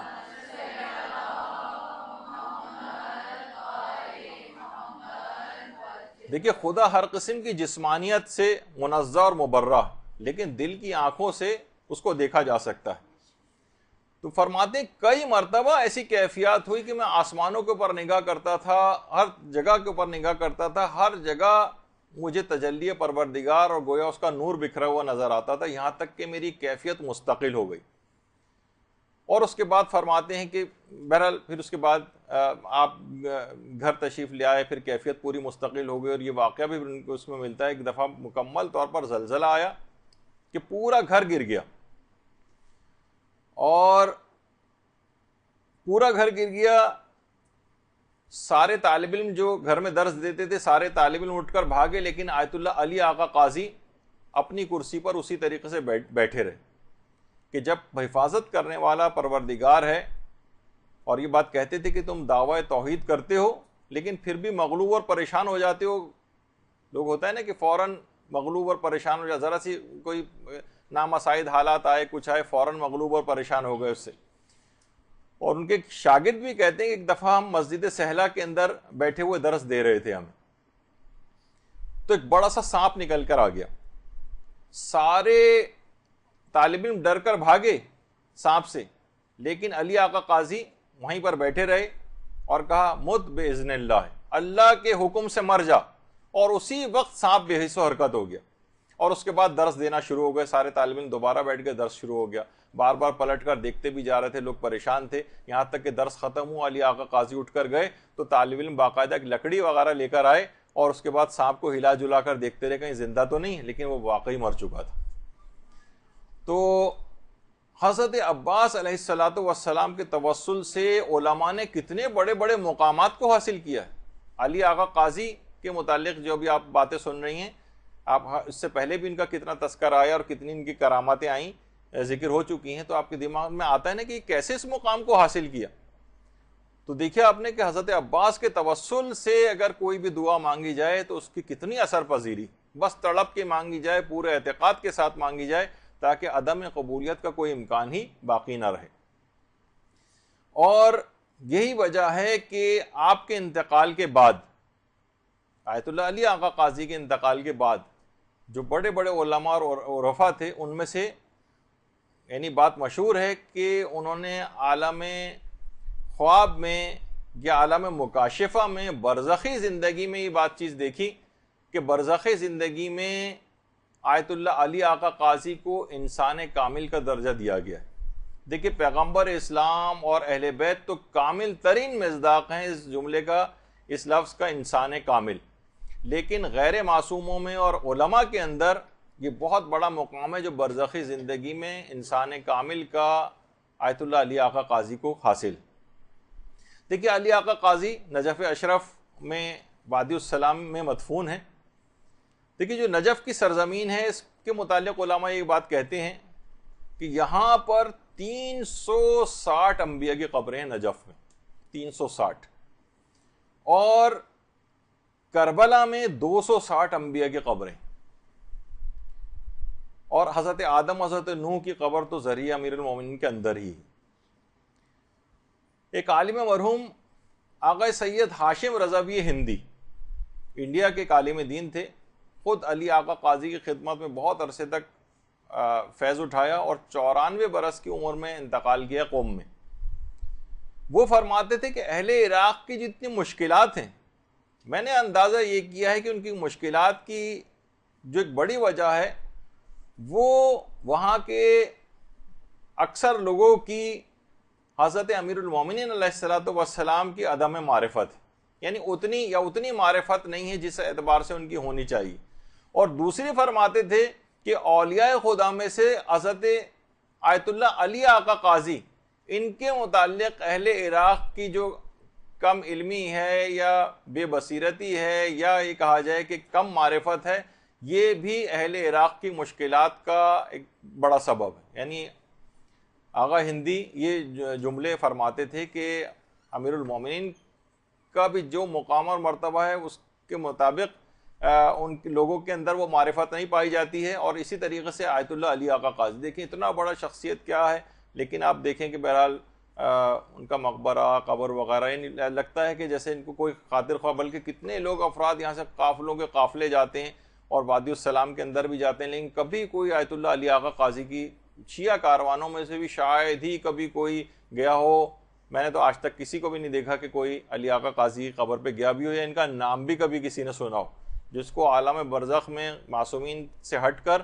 انسان کامل کا درجہ دیا گیا ہو. اس میں قوم کی بے حسی کا یہ عالم ہے. یہی وجہ ہے کہ جو بار بار ہم علماء کا تذکرہ اس میں جو ہے کرتے ہیں، لوگ یہی کرتے ہیں نا کہ معصومین کا تذکرہ اس لحاظ سے ان کی سیرت، تو کہتے ہیں بھائی ہم کہاں ان کی پیروی کر سکتے ہیں، لیکن یہ علماء ان کی تو پیروی کی جا سکتی ہے، یہ تو غیر معصوم ہے، یہ تو ہمارے ہی طرح کے افراد تھے.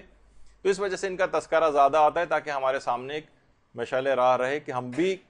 کچھ محنت کر کے کسی مقام کو حاصل کر سکتے ہیں. تو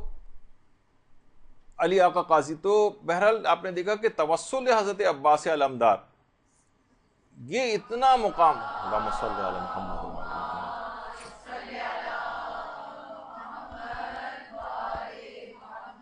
کتنا بڑا مقام دلوا گیا علی آقا قاضی.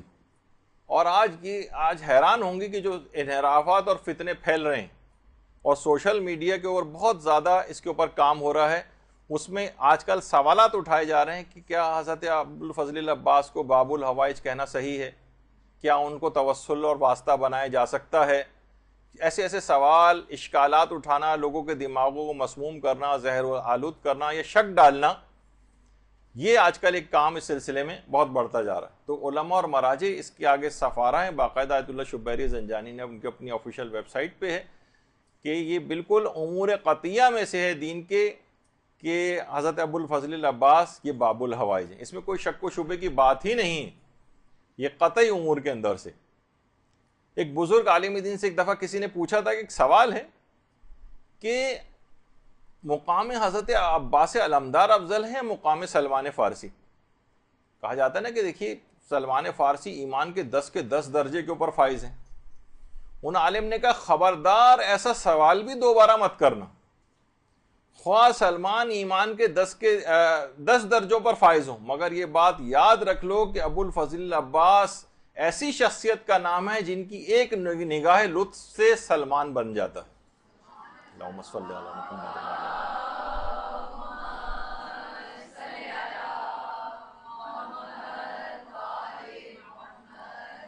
یاد رکھ لو اہل بیت رسول پر کسی کو کبھی قیاس مت کرنا. اور اس وقت حضرت عباس تمام اولیاء خدا کی پناہ گاہ ہیں. تو بہرحال اتنا بڑا مقام حضرت عباس کا کہ علماء کہتے ہیں کہ امام حسین کا ایک جملہ ان کے اس مقام کو بیان کرنے کے لیے کافی ہے کہ امام فرماتے تھے حضرت عباس کے لیے، امام حسین جو جملہ ارشاد فرما رہے ہیں کہ میرے ماں باپ آپ پر قربان ہوں. اتنا بڑا مقام اور مرتبہ، یہ مذاق جملہ نہیں ہے، یہ کوئی کمتر جملہ نہیں. حضرت عباس کی مقام اور فضیلت کو بیان کرنے کے لیے بہت کافی کہ امام حسین جیسا امام وقت کہے کہ میرے ماں باپ آپ پر قربان. تو یہ 3 توسل ہوئے یا 4 توسل. اس کے بعد ایک توسل اور ہے جو ہمارے زمانے کے امام کا توسل ہے.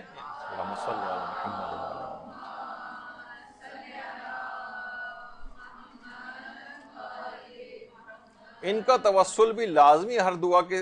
شروع میں اختیار کیا جائے. آیت اللہ بہجت یہ فرماتے تھے کہ اصلاح نماز پر ہی تمام ظاہر اور باطن کی درستگی کا انحصار ہے. یعنی جتنی آپ کی نماز اچھی ہوگی اتنی ہی آپ کی ظاہری اصلاح بھی آپ کی ہوگی اور باطن کی اصلاح بھی ہوگی. فرماتے ہیں نمازوں کو شروع کرنے سے پہلے حضرت حجت سے توسل اختیار کرو اور پھر نماز شروع کرو. السلام علیکہ یا ابا عبداللہ الحسین تو ابھی آپ نے اس سے پہلے سنا. اس کے بعد ایک سلام امام زمانہ کو بھی کر لیا جائے نمازوں کو شروع ہونے سے پہلے. وہ فرماتے تھے جو کہ زیارت جامعہ کا جملہ ہے نا کہ بما والاتکم تقبل الطاعۃ المفترضہ، کہ آپ کی ولایت ہی تمام واجب عبادتوں کی قبولیت کا آپ کی ولایت کے اوپر انحصار ہے. تو وہ فرماتے تھے کہ ہماری تمام جو واجب عبادتیں بھی وہ بھی ولایت ہی کے ذریعے قبول ہوتی.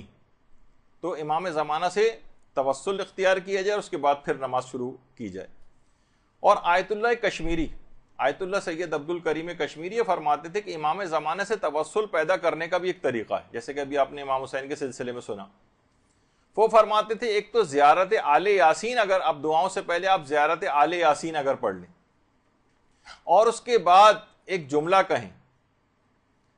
المستغاث بک یا ابن الحسن والمستعان بک یا ابن الحسن، یہ جملہ کہیں اور اس کے بعد کہیں یا صاحب الزما ادرکنی یا صاحب الزما اغیثنی. یہ جملہ اگر آپ کہیں تو فوراً حضرت امام زمانہ علیہ السلام سے توسل پیدا ہو جائے گا اور اس کے بعد ان کے حوالے سے جو دعا کرنی چاہیں کریں اس جملے کو پڑھنے کے بعد. اور فرماتے ہیں کہ اگر زیارت آل یاسین بھی اس سے پہلے پڑھ لی جائے تو اس سے بھی ایک توسل پیدا ہو جاتا. اور یہ بھی فرماتے تھے آیت اللہ سید عبد الکریم کشمیری کے روزانہ ایک مومن کو چاہیے، اصولاً ہمارے پاس ٹائم نہیں ہے ہم لوگوں کے پاس امام زمانہ کے لیے، کہتے تھے کہ روزانہ خلوت میں 1 گھنٹہ امام زمانہ سے بات کرے. ان کے لیے ان کی بات کرنے سے مراد یہ ہے کہ ان زیارات پڑھے، ان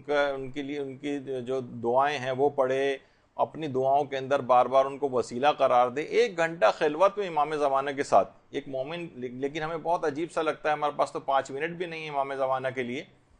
اپنی گفتگو میں ہم امام زمانہ کا تذکرہ نہیں کرتے. تو یہاں تک فرماتے تھے. تو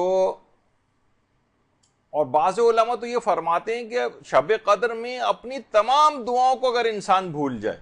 اور فقط صرف ایک دعا حضرت حجت کے ظہور کی دعا اگر وہ شخص کر لے تو یہ اس کے تمام مسائل کے حل کے لیے کافی. کوئی اور دعا نہ کرے، نہ اپنے لیے نہ کسی اور کے لیے مثلا،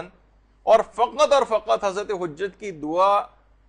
کے لیے دعا ان کے ظہور ہو جائے، ان کا ظہور ہو جائے، بار بار اس کی تکرار کرتا رہے تو تمام دنیا کے مسائل کے حل کے لیے اس کی یہ دعا کافی. تو یہی وجہ ہے کہ آیت اللہ عبد الکریم کشمیری یہ بات بھی جملہ ارشاد فرماتے تھے کہ جمعے کے دن عصر کا جو وقت ہے اور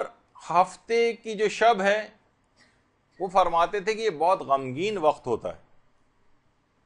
جمعے کے دن عصر کا وقت اور ہفتے کی شب کا جو وقت ہے فرماتے ہیں بہت غمگین وقت ہے کہ تمام شیعوں کے اعمال ان اوقات میں امام زمانہ کے حضور پیش کیے جاتے ہیں اور ان کے اعمال کو دیکھ کر جو برے اعمال ہوتے ہیں امام افسردہ اور غمگین ہو جاتے ہیں. لہٰذا یہ وقت ہی بہت غمگین ہے. زیادہ تر افراد جو شیعوں کے اندر ہیں وہ اس قسم کے اعمال انجام دیتے ہیں کہ امام اکثر و بیشتر ان کے اعمال کو دیکھ کر غمگین اور رنجیدہ ہوتے ہیں کہ وہ وقت ہی تقریباً غمزدگی کا ہو گیا ہے. تو بہرحال اس شب کو خاص طور پر واسطہ اور وسیلہ تو امام کو قرار دینا ہے، لیکن ایک کام اور بھی کرنا ہے، اور وہ ہے امام زمانہ علیہ السلام کے لیے صدقہ دینا. اللہم صلی علی محمد وعلی محمد.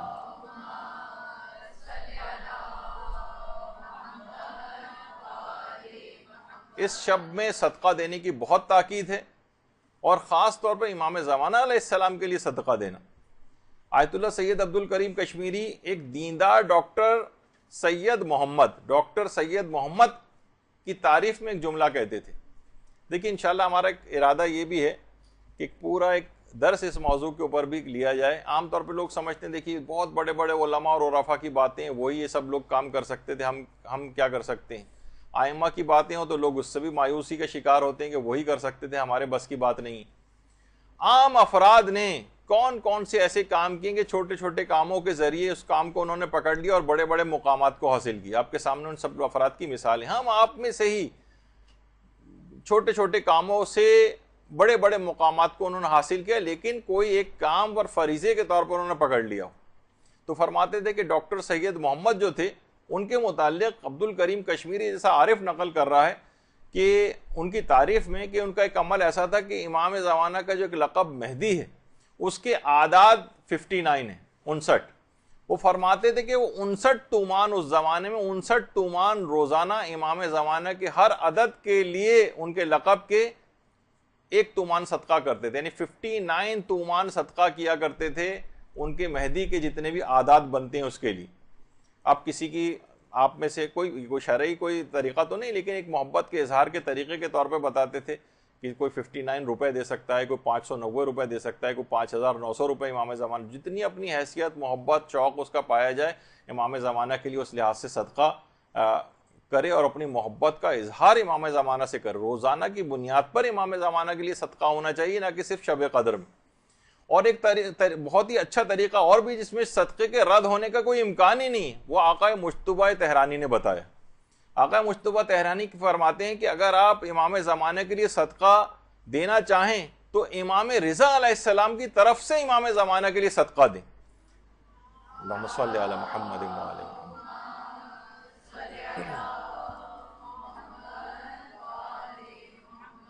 جب ایک معصوم کی طرف سے دوسرے معصوم کے لیے صدقہ دیا جائے گا تو اس کے رد ہونے کا کوئی امکان ہی باقی نہیں رہے گا. تو ایک بہت ہی اچھا طریقہ ہے کہ جس وقت بھی آپ صدقہ دیں اپنی طرف سے، جو امام زمانہ کے لیے آپ صدقہ دیتی ہیں، آپ نیت یہ کریں کہ میں امام رضا کی طرف سے امام زمانہ کے لیے صدقہ دیتی ہوں. تو اس کی عدم قبولیت کا کوئی امکان نہیں رہے گا، اور سارے فائدے آپ کو ایسے زبردست صدقے کے حاصل ہو جائیں گے کہ انسان کو صرف عالم آخرت میں جا کر اس کا ثواب پتہ چلے گا. تو آپ نے دیکھا کہ یہ سارے واسطے اور وسیلے یہ تو دیکھیے ہمارے معصومین کے ہیں،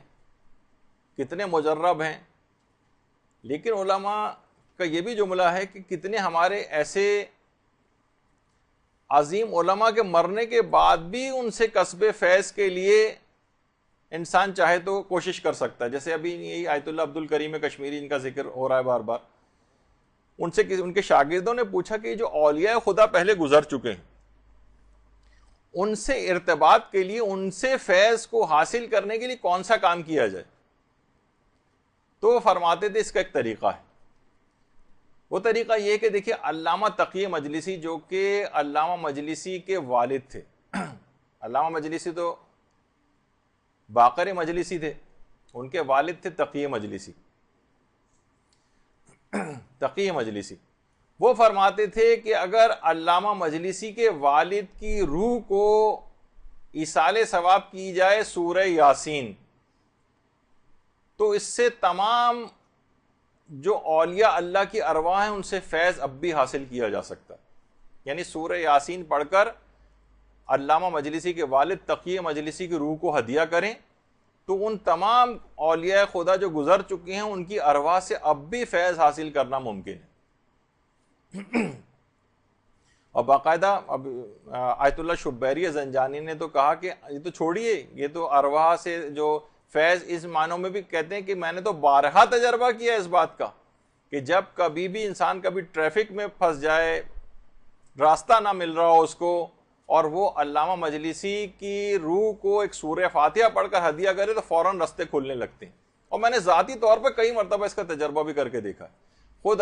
شبیری زنجانی فرماتے ہیں، اور یہ میں بھی کہہ رہا ہوں جو کہ یہ حقیر جو ہے انہوں نے ان کی بات کو سنا، اور واقعتاً ایسی جگہوں کے اوپر کہ کوئی امکان ہی نہیں تھا کہ اس ٹریفک سے اس وقت نکل سکیں گے، اور جب وہ پڑھا تو بہت آسانی کے ساتھ ایک دم سے راستے کھلنے لگے. اور تو ابھی تک عام دنیاوی چیزوں کے لیے ان کی ارواح سے متوسل ہو کے اپنے کام کروائے جا سکتے، تو روحانی اعتبار سے کتنے فیوز و برکات ان سے حاصل کی جا سکتی. تو اسی وجہ سے بہت زیادہ اس کی تاکید کی گئی ہے کہ علماء کی مجالست انسان اختیار کرے، اور جن افراد کے پاس مواقع ہیں علماء کے پاس جانے کے اس کو غنیمت سمجھیں، اور جن کے پاس مواقع نہیں ہے جیسے خواتین ہیں وہ ان کے دروس، کیسٹس اور جو کتابیں ہیں علماء کی ان کو پڑھ کر بھی ان سے اس طرح کا ارتباط، ایسی ہی گویا آپ ان کی مجالست کے اندر بیٹھی ہوئی. اور اس کے مقابلے میں علماء یہ بھی چیز فرماتے ہیں کہ عالم غیر عالم کی اگر کوئی مجالست اختیار کرتا ہے تو یہ انتہائی خراب اثر رکھتی. یعنی اگر کوئی عالم ہو لیکن غیر عامل ہو، یعنی بے عمل عالم دین، تو اتنا ہی زیادہ آپ کے لیے نقصان دہ ہے. اچھا دیکھیے، دعائیں بھی ہوں گی اس شب قدر کے اندر، لیکن اس کا آغاز نماز مغربین جس وقت پڑھی جانے والی ہوگی اس کے وضو ہی سے تمام مستحب دعائیں وہ آپ کو کرنی کہ پوری رات مستحبات اس میں کوئی بھی ترک نہ کریں. حتیٰ کہ وضو کی جو مستحب دعائیں ہیں امام خمینی یہ کرتے تھے کہ پہلے سے ابھی مغرب کا وقت بھی نہیں آیا ہوتا تھا اور اس کی تیاری کرنا شروع کر دیتے تھے. وضو کے وقت تمام جتنے بھی مستحبات ہیں وضو کے ان کو آپ انجام دیں،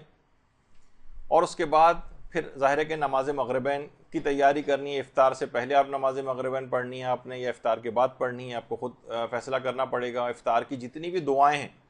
کوشش کریں افطار کی جتنی دعائیں ہیں شب قدر میں خاص طور پر ساری دعائیں، صرف اللہم لک صمت والی دعا نہیں بلکہ جتنی بھی افطار کی اور دعائیں ہیں وہ سب بھی تھوڑا سا 5 منٹ افطار تاخیر کر دیجئے، لیکن افطار کی ساری مستحب دعاؤں کو پڑھیں. یہ موقع پھر کبھی ہاتھ نہیں آئے گا. شب قدر سال میں صرف فقط ایک رات ہی کوئی شب قدر. پھر اس کے بعد اول وقت ہی میں نماز مغربین کو آپ پڑھ لیں، کیونکہ اول وقت میں پڑھنے کا بھی جو ثواب اور فائدے ہیں وہ الگ ہیں، اور شب قدر میں تو اور زیادہ فائدے ہوں گے. لوگ بالکل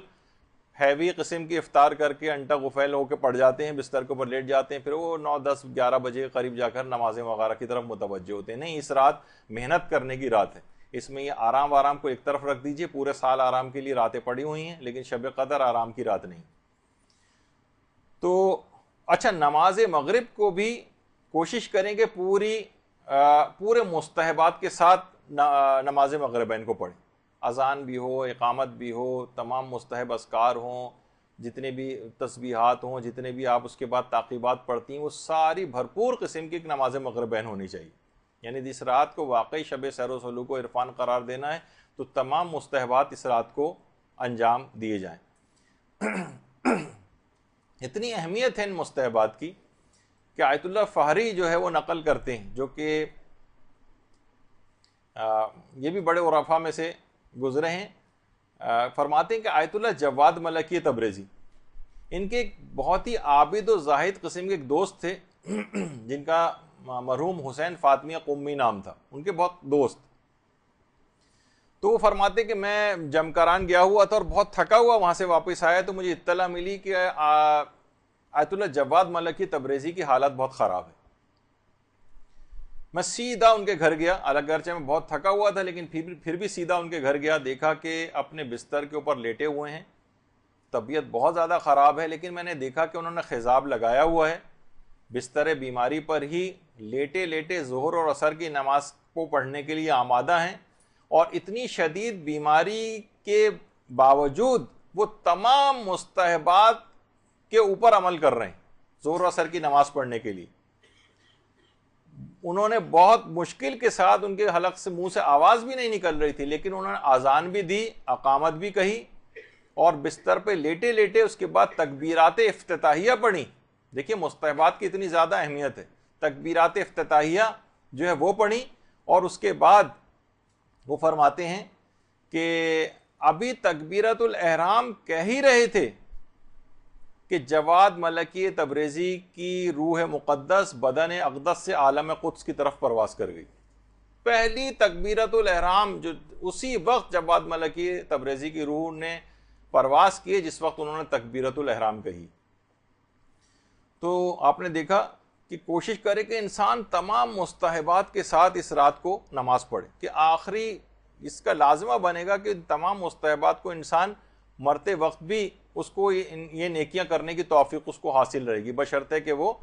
عام زندگی کے اندر بھی اس سلسلے کو جاری رکھے، مستحبات وغیرہ کی پابندی کرے، اور خاص طور پہ اس شب کے اندر تو علی الخصوص. آیت اللہ شیخ حسن علی نخودکی اصفہانی، ان کا بھی کتنی دفعہ تذکر آ چکا ہے کہ اتنی عبادتیں، اتنے علم، اتنے مجاہدے، اتنی ریاضات، اتنی زیارات، حتیٰ کہ ان کے متعلق کہا جاتا ہے کہ اعتکاف کے اندر بہت زیادہ بیٹھا کرتے تھے، مراقبے بھی بہت زیادہ کیا کرتے تھے، اور بہت بڑے ایک روحانی علمی مقام انہوں نے حاصل کیا تھا. یہ خود فرماتے ہیں کہ ان تمام ریاضتوں کے باوجود میں نے یہ روحانی مقام، یہ جو روحانیت حاصل کی ہے، اس کی دو وجوہات، ایک وجہ تو ابھی آگے چل کر آئے گی لیکن ایک وجہ بھی بتاتا ہوں. وہ یہ فرماتے تھے کہ اس کی ایک بہت بڑی وجہ ہے اخلاص نیت سے سادات کرام اور ذریت حضرت زہرا کی خدمت. میں نے اس سے مقام کو حاصل کیا ہے. آیت اللہ شیخ حسن علی نخودکی اصفہانی امام خمینی کے بھی عرفانیات کے اساتذہ کے اندر سے، وہ فرماتے ہیں کہ یہ جو میں نے مقام حاصل کیا ہے یہ اخلاص نیت سے سادات کرام کی خدمت کے ذریعے حاصل کیا ہے. یہ رات اس لحاظ سے حضرت زہرا کی رات بھی ہے، حقیقت شب قدر تو حضرت زہرا ہی ہیں، تو ان کی اولاد کی خدمت کا اس رات کوئی عنوان ہو جائے. سادات کی مالی مدد، کتنے افراد ایسے ہیں کہ جو کہ اس رات کے لیے کوشش کر کے رکھتے ہیں کہ اسی رات ہی سادات کرام تک ان کی مالی مدد ہو جائے. اسی رات میں خاص طور پر عام زندگی میں بھی اس کو فراموش نہیں کرنا ہے کہ صرف ایک رات ہی کے اندر 150 روپے کسی سادات کو یا آٹے کی تھیلی پکڑا کے سوچیں گے بس اب ہم نے ضروریت حضرت زہرا کا حق ادا کر دیا. اور صرف مالیات کی حد تک یہ معاملہ نہیں، ان کی علمی مدد کرنا، ان کو یہ تمام امر بالمعروف و نہی عن المنکر کرنا، ان کو یہ تمام چیزیں سہولیات پہنچانا، ان کی آخرت کی بھی تو انسان فکر کرے. سادات کرام کی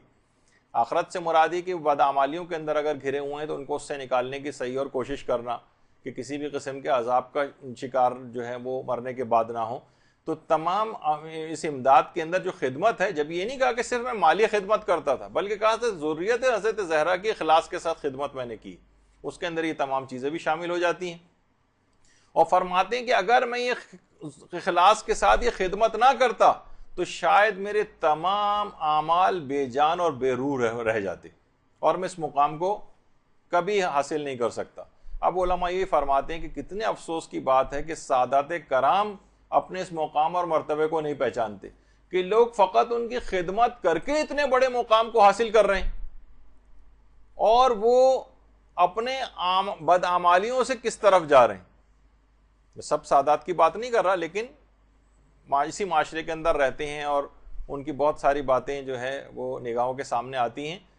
تو لوگ ان کی خدمت سے اتنے بڑے مقام حاصل کر رہے ہیں، ان سادات کو نہیں پتا کہ ہمارا کتنا مقام اور مرتبہ. اور اس حد تک کہ شیخ حسن علی نخودکی اس مستحبات وغیرہ کی اس حد تک پابندی کے حوالے سے میں ذکر کر رہا تھا کہ ان کے خود ایک حسن علی نخودکی کے ایک طبیب تھے، ڈاکٹر شیخ حسن علی خان عاملی، یعنی خود ڈاکٹر تھے، ان کے انڈر ٹریٹمنٹ رہتے تھے وہ. تو ان کو خاص طور پر بلا کر شیخ حسن علی نخودکی نے یہ وصیت کی تھی کہ حالت احتضار میں تم میرے یہ سارے اعمال کروانا، یعنی جب میرا احتضار کی حالت آ جائے تو یہ سارے مستحبات اس کو انجام دینا، مجھے قبلہ رخ کرنا جو کہ واجبات میں سے ہے، تمام جتنے بھی آداب میت ہیں یہ سارے تم میرے انجام دلوانا. اور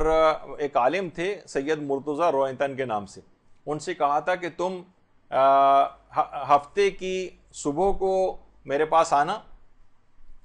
اور میرے مرنے کے بعد میرے سرہانے بیٹھ کر 1 گھنٹہ تلاوت قرآن کرنا. باقاعدہ پوری اپنی موت کی ایسی پلاننگ یہ انسان اپنی زندگی میں بھی کر کے رکھ سکتا ہے. ضروری نہیں کہ اپنی موت کا وقت ہی پتہ ہو. بہت سے علماء اور عرفا بہرحال اس حقیقت تک کو پا جاتے ہیں کہ انہوں نے کہا کہ ہفتے کی صبح کو آ جانا, میرا انتقال ہو چکا ہوگا, اور اس کے بعد میرے سرہانے بیٹھ کر 1 گھنٹہ تلاوت قرآن کرنی. تو وہ آیت اللہ شیخ حسن علی نخودکی اصفہانی فرماتے ہیں کہ انتقال یعنی لوگ بیان فرماتے ہیں کہ انتقال سے 1 دن پہلے یہ بات کہہ رہے تھے کہ آج شب میں نے خواب میں شیخ عباس قمی کو دیکھا, صاحب مفاتیح الجنان, کہ وہ مجھ سے کہہ رہے ہیں کہ اب تم جلد آ جاؤ, عالم برزخ میں تمہارا انتظار ہو رہا ہے. اور وہ سمجھ گئے تھے. اس کے بعد انہوں نے ہسپتال کے جو میڈیکل سپرنٹینڈنٹ تھا, ایم ایس جس کو کہتے ہیں, اس کو بلایا اور کہا کہ میری موت کا وقت نزدیک آ گیا ہے. میرے انتقال کے بعد یہاں پر لوگوں کو بہت زیادہ اژدہام ہو جائے گا, یہاں کے اسٹاف کو بھی بہت مشکل ہوگی, یہاں کے مریضوں کو بھی بہت تکلیف ہوگی, تو تم مجھے ہسپتال سے گھر منتقل کر دو. لوگوں کا بھی اتنا خیال کہ ورنہ انسان جو قریب المرگ ہو اس کو اس بات کی کیا پرواہ, مثلا وہ تو اپنا دیکھ رہا ہوتا ہے کہ اس کی اپنی جان بچ جائے وغیرہ, نہیں, کہ میرے مرنے کے بعد یہاں کے لوگوں کو بہت مشکل پیش آئے گی, مریضوں کو اور اسٹاف کو بھی, لوگ اتنے جمع ہو جائیں گے, لہٰذا مجھے اس سے پہلے ہی تم گھر منتقل کر دو. تو آیت اللہ شیخ حسن علی نخودکی کی پوری زندگی اسی طریقے سے مستحبات سے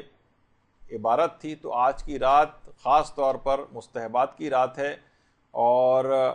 ویسے تو دیکھیے انسان مستحبات کے متعلق شریعت نے بہت زیادہ سختی نہیں کی ہے, لیکن اس رات میں اپنے اوپر سختی ضرور کرنی. ویسے تو کہا ہے کہ نہیں سختی مت کرو اپنے اوپر, مستحبات کو دل نہ چاہ رہا ہو تو ترک کر دو, لیکن اس شب قدر کے اندر اپنے آپ کو, اپنے نفس کو مارنا پڑے, نیند آ رہی ہو, تھکن ہو رہی ہو, لیٹنے کو دل چاہ رہا ہو, یہ سب چیزیں آپ کو نہیں کرنی. اور دیکھیے یہ اس بات کی اتنی اہمیت, اسلام دیکھیے اس بات کی اتنی پرواہ کرتا ہے بہرحال کہ اگر کسی کا دل نہیں چاہ رہا تو زبردستی تھوپتا نہیں ہے اس کے اوپر. جیسے کہ ملتا ہے نا کہ آیت اللہ علی آغا قاضی کے متعلق ہی جب انہوں نے ایک دستور العمل دیا تھا آیت اللہ سید محمد حسن الہی طباطبائی کو, علماء اپنے لیے دستور العمل لکھواتے تھے کہ ہم کس طرح سے عمل کریں کیا. تو انہوں نے کہا تھا کہ دیکھو میں دستور العمل تمہیں دے رہا ہوں. یہ پھر اس کے بعد جب وہ بزرگی کی طرف چلے گئے تھے آیت اللہ حسن الہی طباطبائی, ان کی تصویر, تو کہا کہ دیکھو تم یہ اس پر خود بھی عمل کر سکتے ہو اور دوسروں کو بھی یہ دستور العمل دے سکتے ہو, کوئی مذائقہ نہیں ہے, لیکن اس بات کا خیال رکھنا کہ جس کسی کو بھی یہ دو, جب تک طلب صادق نہ دیکھو اس وقت تک یہ دستور العمل کسی کو نہ دینا. یعنی اس میں سچی تڑپ پائی جائے کہ ہاں میں بدلنا چاہتا ہوں, اپنے آپ کو میں عمل کرنا چاہتا ہوں, یہ نہ ہو کہ مثلا غلط مقاصد کے لیے دستور العمل مانگا جا رہا ہو کہ میں یہ چیزیں کچھ کرامتیں حاصل کر لوں, تو مثلا دنیا کو کمانے کا اس کا خیال ہو, یا اس کا دل نہیں چاہ رہا ہو, زبردستی آپ لوگوں کو دستور العمل بیان کر رہے ہوں. فرماتے تھے کہ نہیں یہ نہ کیا جائے. جس طرح کاجات دیکھتے ہیں نا کہ مجالس کے اندر فری کتابیں بھی تبرک کے طور پر ڈسٹریبیوٹ کی جاتی ہیں, کوئی چیزیں تو لوگ اکثر جیسے دعاؤں کی, تو اکثر لوگ اتنی غیر اہم اس کو سمجھتے ہیں, طلب صادق نہیں پائی جاتی, زبردستی پکڑائی جا رہی ہے ان کو. اکثر لوگ وہیں مساجد کے اندر ادھر ادھر کونوں کے اندر رکھ کے چلے جاتے ہیں, ان کو اس بات کی پرواہ نہیں ہوتی کہ یہ اس کو تبرک کے طور پر چیز دی گئی ہے. تو فرماتے تھے, بلکہ ایک چیز اور بھی کہتے تھے کہ ازائے اسرار حرام است, یہ زیر اس کے اندر غلط لگا ہوا ہے, یعنی فرماتے تھے کہ جو رازوں کا ظاہر کرنا یہ ایک لحاظ سے حرام ہے, یعنی جن کے اندر طلب صادق نہیں پائی جاتی تو آپ ان کو بے احترامی نہ کروائیں یہ چیزیں دے کر ان کو. تو یہ بہرحال یہ جو رات ہے اس بات کا اس میں خیال کرنا ہے کہ ہر شخص کو, اکثر یہ مقام پہ یہ بھی دیکھا گیا کہ چھوٹے چھوٹے بچوں کے اوپر بھی بہت زیادہ زبردستی کر کے ان سے عمل, بچوں پہ اتنی زیادہ سختی کی ضرورت نہیں. دیکھیے دیکھا ہوگا آپ نے ڈاکٹر حضرات کو بھی کہ وہ ہر دوا ہر مرض کے افراد کے اعتبار سے اس کی ڈوز بھی الگ ہوتی ہے, کانسٹیٹیوشن بھی مریض کی دیکھی جاتی ہے, باڈی ویٹ کے اعتبار سے بھی دوائیں جو ہے وہ دی جاتی ہیں. تو ہر ایک کو ایک طرح سے وہ نہیں ہونا چاہیے. بہت سے بچوں کو کچھ وقت کے لیے جگائیں, پھر سونے دیں, کچھ عمل کروائیں, کچھ ریلیکس کر دیں, بڑی دعاؤں کی طرف نہ لے جائیں, چھوٹی چھوٹی چیزیں ان سے کروا لیں, ان کا آپ کو اس لحاظ سے خیال کرنا ہے. تو بہرحال اذکار, لیکن اپنے اوپر سختی کریں, اپنے تو ایک ایک لمحے سے کشید کریں. تو خاص طور پر علماء فرماتے ہیں اس رات جب آپ تھوڑا سا لیٹ بھی جائیں, تھکن بھی اگر آپ کو محسوس ہو رہی ہو, تو ہلکے پھلکے طریقے سے آپ کم سے کم جس وقت آرام بھی کر رہے ہیں اس وقت بھی اذکار الہی زبان کے اوپر جاری رہیں شب قدر میں. خاص طور پر جو اذکار کا جو سردار ہے جس کو لا الہ الا اللہ کا جو کلمہ ہے،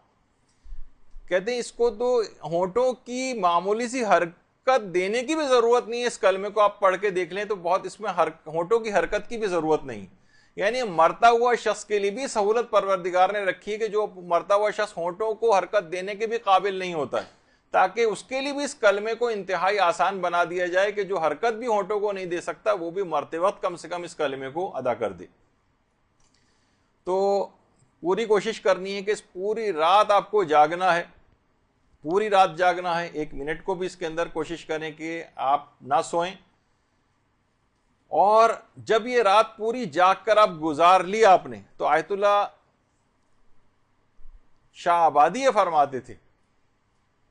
کہ اگر کسی شخص کو شب قدر پوری رات جاگنے کی توفیق نصیب ہو جائے تو اسے چاہیے کہ حضرت زہرا پر درود بھیجے.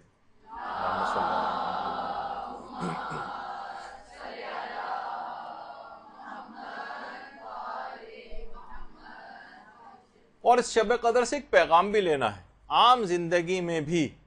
کوشش یہ کریں کہ عبادت کے لیے کوئی ایک حصہ رات کا ضرور جاگ کر گزاریں، چاہے 10 منٹ کا صحیح، 15 منٹ کا صحیح. واجب نماز سے ہٹ کر آدھی رات، ویسے تو لوگ آج کل ویسے ہی 2-2 3-3 بجے سوتے ہیں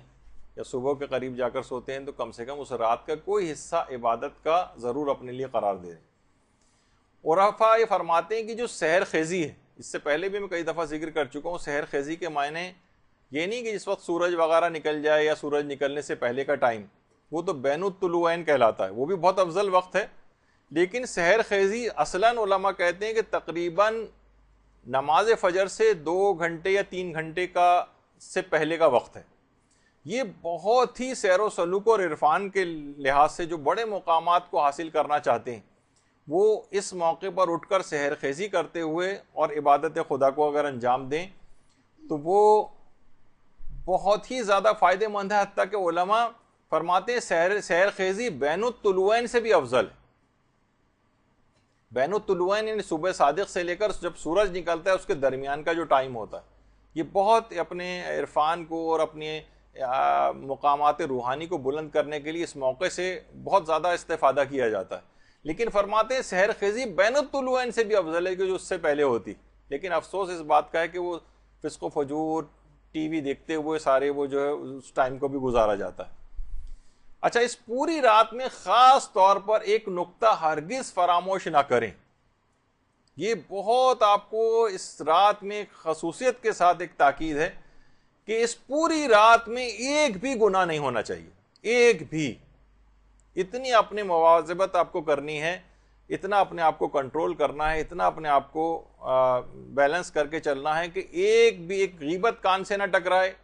کوشش کریں کہ جس طرح لوگ گھروں میں گل مل کے ایک ساتھ بیٹھ جاتے ہیں اور باتیں شروع ہو جاتی ہیں، اس جگہ پہ تو ہرگز نہ جائیں. کوئی نہ کوئی غیبت کرنی پڑ جائے گی یا سننی پڑ جائے گی اور آپ دفاع نہیں کر سکیں گے، گناہ لکھا جائے گا. ایک گناہ بھی اس رات کو نہیں ہونا چاہیے.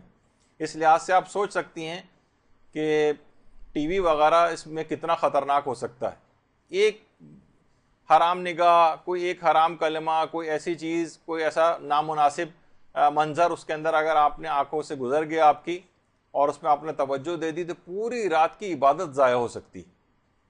یہاں تو رمضانوں کے اندر یہ حال ہو گیا کہ باقاعدہ سینماؤں کے اوپر یہ چیز لکھی گئی، جشن عید میلاد النبی خوشی میں 4 شوز ہوں گے مثلا، پہلے سے بھی زیادہ خوشی کے اندر ہونے لگائی. تو بہرحال یہ تو معاشرے کی یہ صورتحال ہو گئی. اور خود شہزادی فاطمہ الزہرا سلام اللہ علیہ فرماتی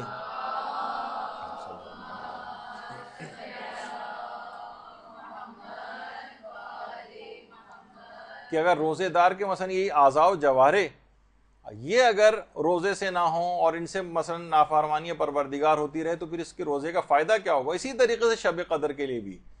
کہ اس کی شب قدر کے سارے اعمال ضائع ہو جائیں گے اگر کوئی اس میں ایک گناہ بھی کسی نے کر لیا.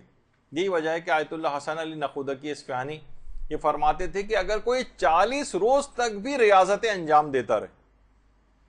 اور 1 سیکنڈ کو بھی اس میں نمازوں کو اور عبادات کو ترک نہ کرے، لیکن ایک نماز فجر ان 40 دنوں میں فقط 1 دفعہ نماز فجر قضا کر دے،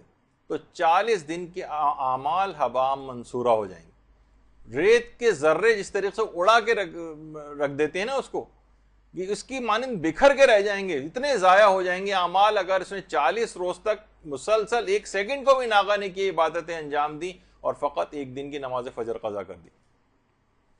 خود فرماتے تھے کہ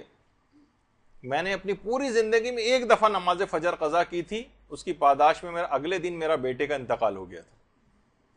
اور وہ فرماتے تھے کہ اگر ایک رات کو بھی کبھی سمجھانے کے لیے اس قسم کی باتیں ہوتی کہ اگر ایک رات بھی میں نماز شب کو قضا کر دوں تو اگلے دن انتظار کرتا ہوں مصیبتوں کے آنے کا، کہ جو میں نے کل نماز شب قضا کی ہے آج اب دیکھیں کون سی مصیبت آتی ہے، اب دیکھیں کون سی مصیبت آتی. وہ فرماتے تھے کہ ایک بھی انسان اگر مکروہ کام کو انجام دے تو اس کی روح تنزلی کا شکار ہو جاتی، یعنی وہ نیچے کی طرف تیزی کے ساتھ سفر شروع کر دیتا ہے. تو حرام کا سوچی کتنا زیادہ اثر ہوگا. وہ کہتے تھے ایک مستحب کے اعمال انجام دینے کے بعد روح کو جو ترقی ملتی ہے اس کو سوچا نہیں جا سکتا. تو سوچیے واجبات پر عمل آپ کی روح کو کہاں پر لے جائے گا. تو تنزلی جو ہے کہ تمام مکروہات سے انسان اپنے آپ کو بچائے، حرام سے، خاص طور پر شب قدر میں ایک گناہ بھی نہیں ہونا چاہیے. اور شب قدر اس کی ایک برکت پھر ایسی ہوگی کہ ہو سکتا ہے کہ اگر اس رات کو آپ نے اپنے آپ کو گناہوں سے بچا لیا اور ایک گناہ بھی نہیں ہوا تو اس کے اندر 1000 مہینوں سے افضل رات ہے. اور ہو سکتا ہے کہ آئندہ زندگی پورے سال پر یہ آپ کا یہ عمل محیط ہو جائے اور ایسے فرشتے خلق ہو جائیں کہ آپ کو کسی گناہ کی طرف جانے ہی نہ دیں. بہت روایات میں ہے کہ فرشتے بعض اوقات خلق ہو جاتے ہیں اور اس کو ہاتھ پکڑ کر اس کا جو ہے وہ گناہوں سے روکتے ہیں اس کو. تو اس قسم کی کوئی صورتحال اس کے ساتھ بھی ہو سکتی ہے. تو یہی وجہ ہے کہ کتنے دیکھیے ایسی چیزیں ہیں. حذیفہ یمانی فرماتے کہ پیغمبر نے فرمایا کہ کچھ لوگ قیامت کے دن اس حال میں پیش ہوں گے کہ ان کی نیکیاں پہاڑ کی مانند دکھائی دیں گی، لیکن اللہ ان کی نیکیوں کو غبار بنا کے اڑا دے گا. پھر انہیں دوزخ بھیجا جائے گا. اس وقت سلمان فارسی اٹھے اور کہا کہ اللہ کے رسول ذرا وضاحت فرمائیے کون لوگ ہوں گے؟ تو آپ نے فرمایا وہ لوگ ہوں گے جو نمازیں پڑھتے تھے، روزے رکھتے تھے، تہجد گزار تھے، لیکن عیب یہ تھا کہ جب بھی ان کے سامنے کوئی حرام کام کرنے کا موقع آتا تھا تو فوراً اس میں کود پڑتے تھے اور اس کا ارتکاب کر لیتے تھے. تو یعنی ہمارے سامنے کوئی موقع پیش آیا فوراً ہم نے ارتکاب کر لیا، کوئی ریزسٹنس ہی نہیں ہے. ہاں عبادت بھی انجام دے رہے ہیں، گناہ بھی ہو رہے ہیں. جیسے کہ آج کل ٹی وی آج کل یہی کام کر گئے، نمازیں بھی پڑھیے، گانے بھی سن لیں، نمازیں پڑھ لیے، ڈانس بھی کر لیں، نمازیں بھی پڑھ لیں، قوالیاں بھی مثلا پڑھتے رہیں وغیرہ. تو یہ سب چیزیں کیا ہوگا کہ ایک ایسی چیز ہو گئی کہ اسلام اور گناہ کو آپس میں ملا کر چلیں. یہی دین اور دنیا کی اسی کے اندر فلاح ہے کہ دونوں چیزیں اس طرح سے ساتھ ہوں، گناہ بھی ہوتے جائیں اور نیکیاں بھی. یہ میڈیا کا تو اسلام ہو سکتا ہے لیکن بہرحال اللہ کے رسول کا اسلام یہ نہیں ہے. فرماتے ہیں کہ ان کی نیکیوں کو اڑا کے رکھ دیا جائے گا. تو یہی اس رات کے اندر بھی خطرہ پایا جا رہا ہے کہ اس رات خوب عبادتیں ہو رہی ہیں، خوب عبادتیں ہو رہی ہیں، لیکن ایک گناہ بھی ہوا تو ساری نیکیاں اڑا کے رکھ دی جائیں گی اور اس عبادت کا کوئی فائدہ نہیں ہوگا. تو اچھا اب ایک چیز اور بھی ہے کہ کیسے بچائیں اس کو کہ اللہ ہم سے اس رات کی طفیل، خاص طور پر رمضان کی وجہ سے تو ہر رات اس دعا کو پڑھنا ہے، لیکن روایت میں پیغمبر نے فرمایا کہ جو شخص بھی رمضان میں ہر واجب نماز کے بعد اس دعا کو پڑھے گا اللہ اس کے قیامت تک کے گناہوں کو معاف کر دے گا. اللہم ادخل علی اہل القبور السرور والی جو دعا ہے، تو یہ بھی اس شب قدر کے اندر خاص طور پر تاکہ آئندہ کے لیے بھی گناہوں سے حفاظت ہو جائے. شب قدر میں صرف خالی گناہ سے اپنے آپ کو نہیں بچانے کہ اگلے دن سے پھر شروع کر دیں گے، نہیں، آئندہ زندگی میں بھی گناہوں سے مکمل حفاظت ہو جائے گی. تو دعاؤں کا سہارا ہے اس کے لیے. اور گناہوں سے حفاظت توفیق کے لیے ایک کام آیت اللہ تقی بہجت نے بتایا، وہ بھی انجام دیں کہ مکہ، مدینہ، نجف، کربلا، سامرہ، کاظمین، مشہد، قم میں مدفون ہستیوں کو ایک سورہ الحمد اور ایک اور کوئی سورہ ہدیہ کیے جائے تو اس عمل سے گناہوں سے حفاظت اور توبہ کی توفیق نصیب ہو جاتی. درود بھیجیے محمد علیہ وسلم.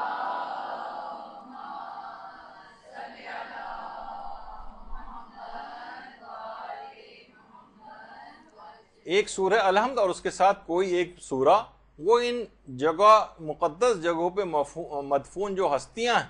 ان کو آپ ہدیہ کریں تو اس کا فائدہ یہ ہوگا گناہوں سے حفاظت ہوگی اور توبہ کی توفیق نصیب ہوگی. بہترین عمل ہے اس رات کو کرنے کے حوالے سے تاکہ آئندہ زندگی میں بھی اپنے آپ کو گناہوں سے بچایا جا سکے. اور فقط اس رات کی حد تک محدود نہ ہوا جائے کہ اس رات کو کوئی گناہ نہ ہو بلکہ آئندہ زندگی میں بھی نہ ہو۔ ایک چیز اور بھی علماء نے اس کی تاکید کی ہے، وہ یہ کہ دیکھیے اتنی عظیم رات آپ کو مل رہی ہے، اس پر پروردگار کا جتنا بھی شکر ادا کیا جائے کم ہے، تو اس عظیم رات کے ملنے پر ایک طویل سجدہ شکر انجام دیں۔ شب سیر سلوک اور عرفان بغیر سجدے کے کیسے حاصل ہو سکتی؟ اس رات ایک طویل سجدہ شکر جو انجام دیں۔ دیکھیے ویسے تو علماء فرماتے ہیں سارے آئمہ کے جو سجدے ہیں وہ سب بندگی کے ارکان میں سے ہیں اور سبھی کے سجدے ایسے ہیں، لیکن خاص طور پر سجدہ امام موسیٰ کاظم علیہ السلام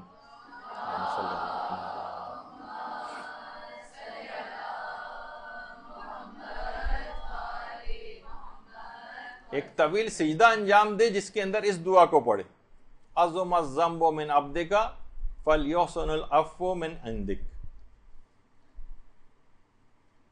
کہ تیرے اس بندے کے گناہ بہت عظیم ہیں پروردگار، بہت بڑے بڑے گناہ ہیں، لیکن تو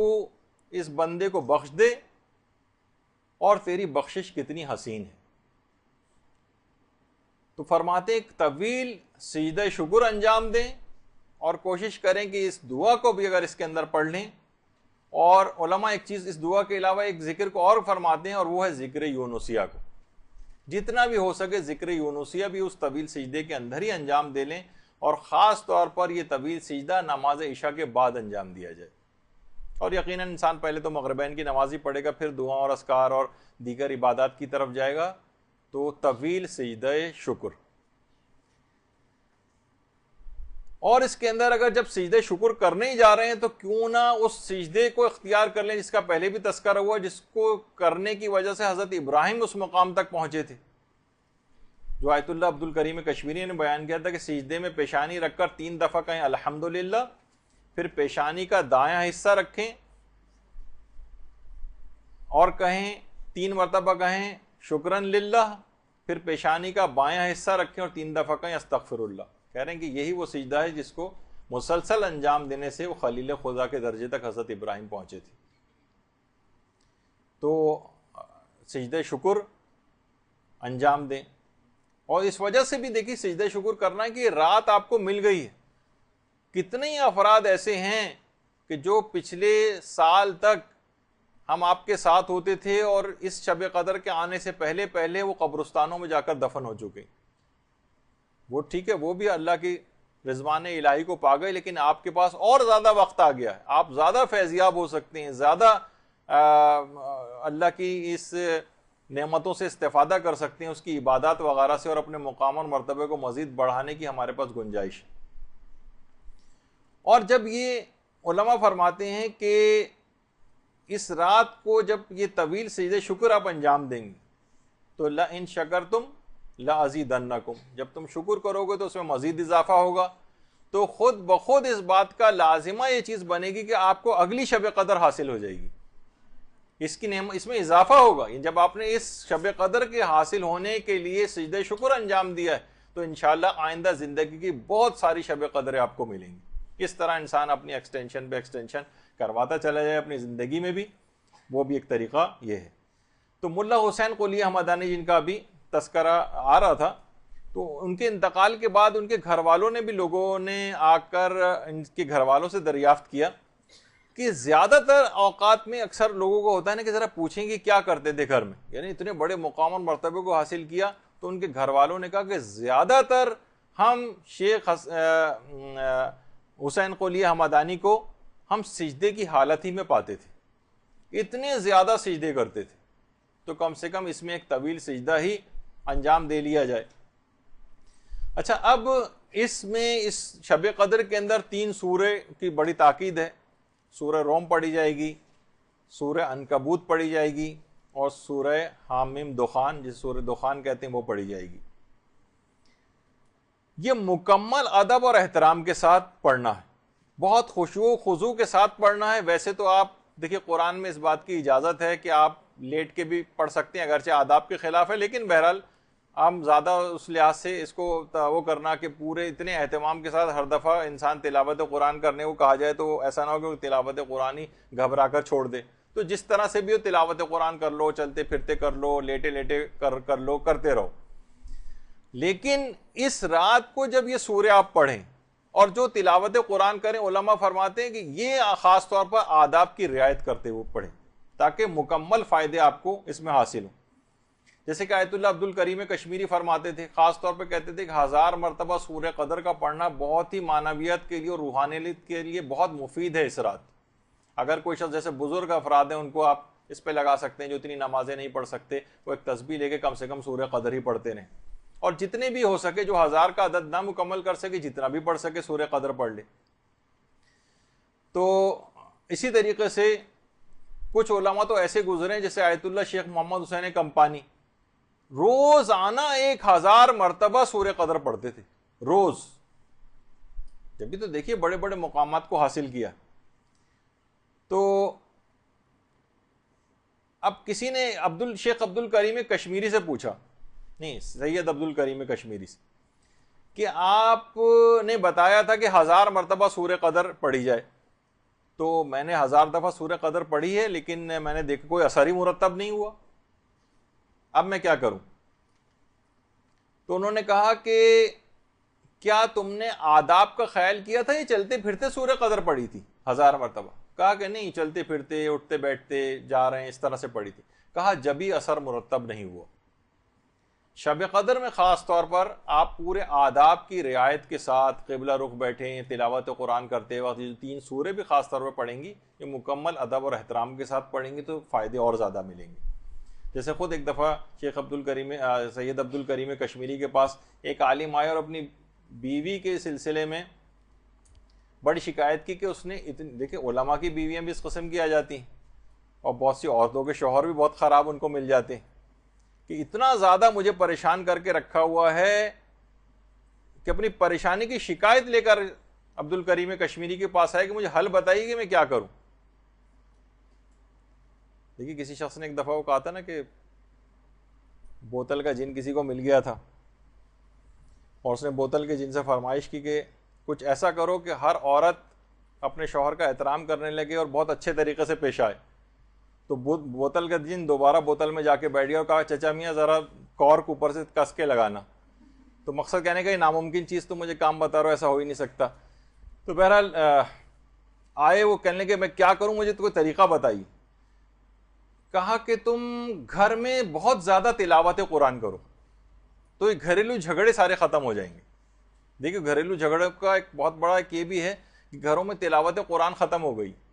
ان عالم نے کہا کہ واقعی آپ نے صحیح فرمایا, ان روزانہ کی لڑائی جھگڑوں کی وجہ سے گزشتہ 2 سال سے میں گھر میں ایک دفعہ بھی تلاوت قرآن نہیں کر سکا تھا. تو گھروں میں خالی صرف یہ نہیں کہ تلاوت قرآن بھی اگر آپ کو کرنی ہے تو صرف اس رات کی حد تک کرنی ہے, نہیں, اس کا اس کو پورے سال پر بھی محیط کرنا. یہی وجہ ہے کہ آیت اللہ شیخ مجتبہ لنکرانی وہ خود فرماتے تھے کہ آخری عمر میں بہت زیادہ قرآن پڑھنے لگے تھے, انتقال سے پہلے بہت ہر وقت قرآن پڑھتے نظر آتے تھے, اور فرماتے تھے کاش بہت سی کتابوں کو جوانی میں پڑھنے سے بہتر تھا میں قرآن کے اوپر ہی وقت لگاتا. ہم دیکھیے بہت سارے جب علوم حاصل کر رہے ہوتے ہیں نا تو کچھ ایسی علوم کی طرف بھی چلے جاتے ہیں جو اتنے فائدے مند نہیں ہوتے. تو آپ کو یاد ہوگا کہ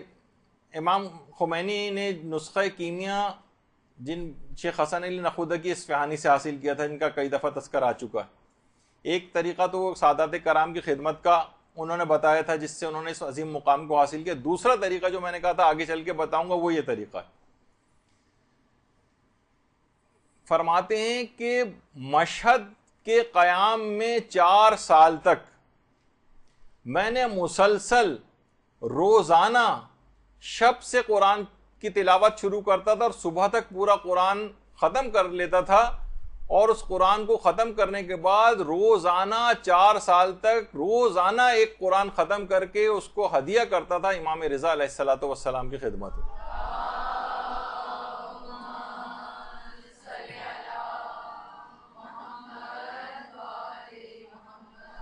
روزانہ ایک قرآن ختم کر کے سوچ سکتے ہیں آپ کہ کتنا زیادہ مشکل کام ہے. رات میں قرآن شروع کرتے تھے، صبح تک ختم کرتے تھے اور اس کو خدمت امام رضا میں ہدیہ کرتے تھے، اور اس عمل کو مسلسل 4 سال تک انجام دیا ہے، یعنی 1440 قرآن، یعنی تقریباً 1500 قرآن تو امام رضا کی خدمت میں ثواب کے طور پر، ہدیہ کے طور پر پیش کی۔ دیکھیے ایسے تو مقامات حاصل نہیں ہو جاتے نا، محنت ہم یہاں شب قدر میں محنت کرنے کو تیار نہیں ہیں، اور راہیں ڈھونڈ رہے ہوتے ہیں کہ یہ 10 دفعہ پڑھنے کے بجائے 1 دفعہ ہی پڑھ لیں، اور لعن جو ہے 100 دفعہ کے بجائے 1 دفعہ ہی پڑھ لیں، ہر وقت شارٹ کٹس کی تلاش کے اندر رہتے ہیں، تو بہرحال پھر وہ جبھی کسی مقام کو حاصل بھی نہیں کر پاتے۔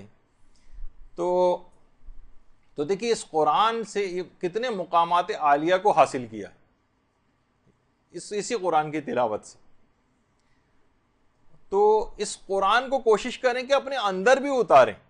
یہی وجہ ہے کہ آیت اللہ حسن زادہ عاملی فرماتے تھے قرآن شب قدر میں نازل ہوا، شب قدر میں قرآن دل میں اتارو گے تو تمہاری ذات کا حصہ بن جائے گا، اگر فقط سر پر رکھو گے تو 5 منٹ بعد یہ الگ ہو جائے گا، تم الگ ہو جاؤ گے۔ صرف اگر سر کی حد تک، ابھی آپ نے دیکھی تھی نا ایک تصویر، وہ فیشن زدہ ناخن آپ نے دیکھے، اس میں وضو بھی ممکن نہیں ہے جس کے اوپر، اور اس میں پھر آپ جو ہے اس قسم کے اعمال انجام دے رہے ہوں، تو پھر اس کا مطلب ہے کہ ذات کا حصہ قرآن بنا نہیں، یہ الگ تم الگ، اس کے اوپر عمل کرو قرآن کے اوپر۔ یہی وجہ ہے کہ آیت اللہ جواد عاملی بھی فرماتے ہیں کہ ہم صرف قرآن کے دیکھیے جلد کے جو جلد ہوتی ہے اس کے بوسے لیتے ہیں، ہم قرآن کے صفحات کے بوسے لیتے ہیں، کیونکہ ہم سمجھتے ہیں کہ یہ صفحات متبرک ہو چکے ہیں، اور حقیقت ہے۔ دیکھیں ہم جب بھی حجاز مقدس جاتے ہیں اور وہاں پر خانہ کعبہ، مسجد نبوی وغیرہ جاتے ہیں تو ہمیں تبرکات کو چومنے سے روکا جاتا ہے۔ آیت اللہ سید عبد الحسین شرف الدین موسوی عاملی، جو کہ کتاب المراجعات، جنہوں نے بہت اچھی کتاب لکھی ہے، اور مذہب اہل بیت کے نام سے اردو میں ترجمہ ہوئی، فارسی میں المناظرات کے نام سے ترجمہ ہوئی، صاحب المراجعات ہی کہلاتے ہیں۔ اور جب یہ حج پر تشریف لے گئے تھے، اور باقاعدہ شاید وہ پہلے عالم دین ہیں گزشتہ کئی سو سالوں کے اندر کہ جنہوں نے مسجد الحرام میں باقاعدہ ان کی امامت میں نماز تک ادا کی گئی، مسجد الحرام میں، عبد الحسین شرف الدین موسوی۔ تو اس زمانے کا جو بادشاہ تھا ملک عبدالعزیز، ان سے ملاقات بھی ہوئی، تو آپ نے بادشاہ کو چمڑے کی ایک جلد میں قرآن کا تحفہ پیش کیا۔ بادشاہ نے اس کو لیا، چوما، پیشانی اس کے اوپر رکھی، فوراً آپ نے کہا ہے بادشاہ آپ نے اس کی جلد کا بوسہ کیوں لیا، یہ تو بکری کی کھال کا بنا ہوا ہے۔ بادشاہ نے کہا میں نے اس کا بوسہ نہیں لیا، بلکہ اس کے اندر جو موجود قرآن ہے اس کی تعظیم میں نے کی۔ تو فوراً آپ نے کہا احسنت، اے بادشاہ ہم شیعہ بھی رسول کی زری کو اسی احترام اور تعظیم کی خاطر ہی بوسہ دیتے ہیں۔ اللہم صلی علی محمد و علی محمد۔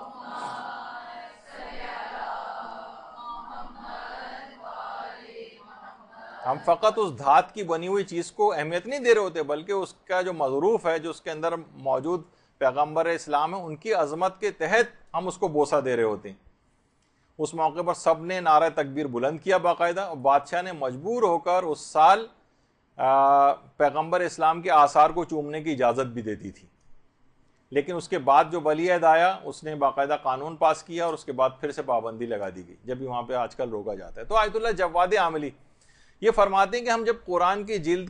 کے بوسے لیتے ہیں، ہم قرآن کے صفحات کے بوسے لیتے ہیں، تو یہ جو بے جان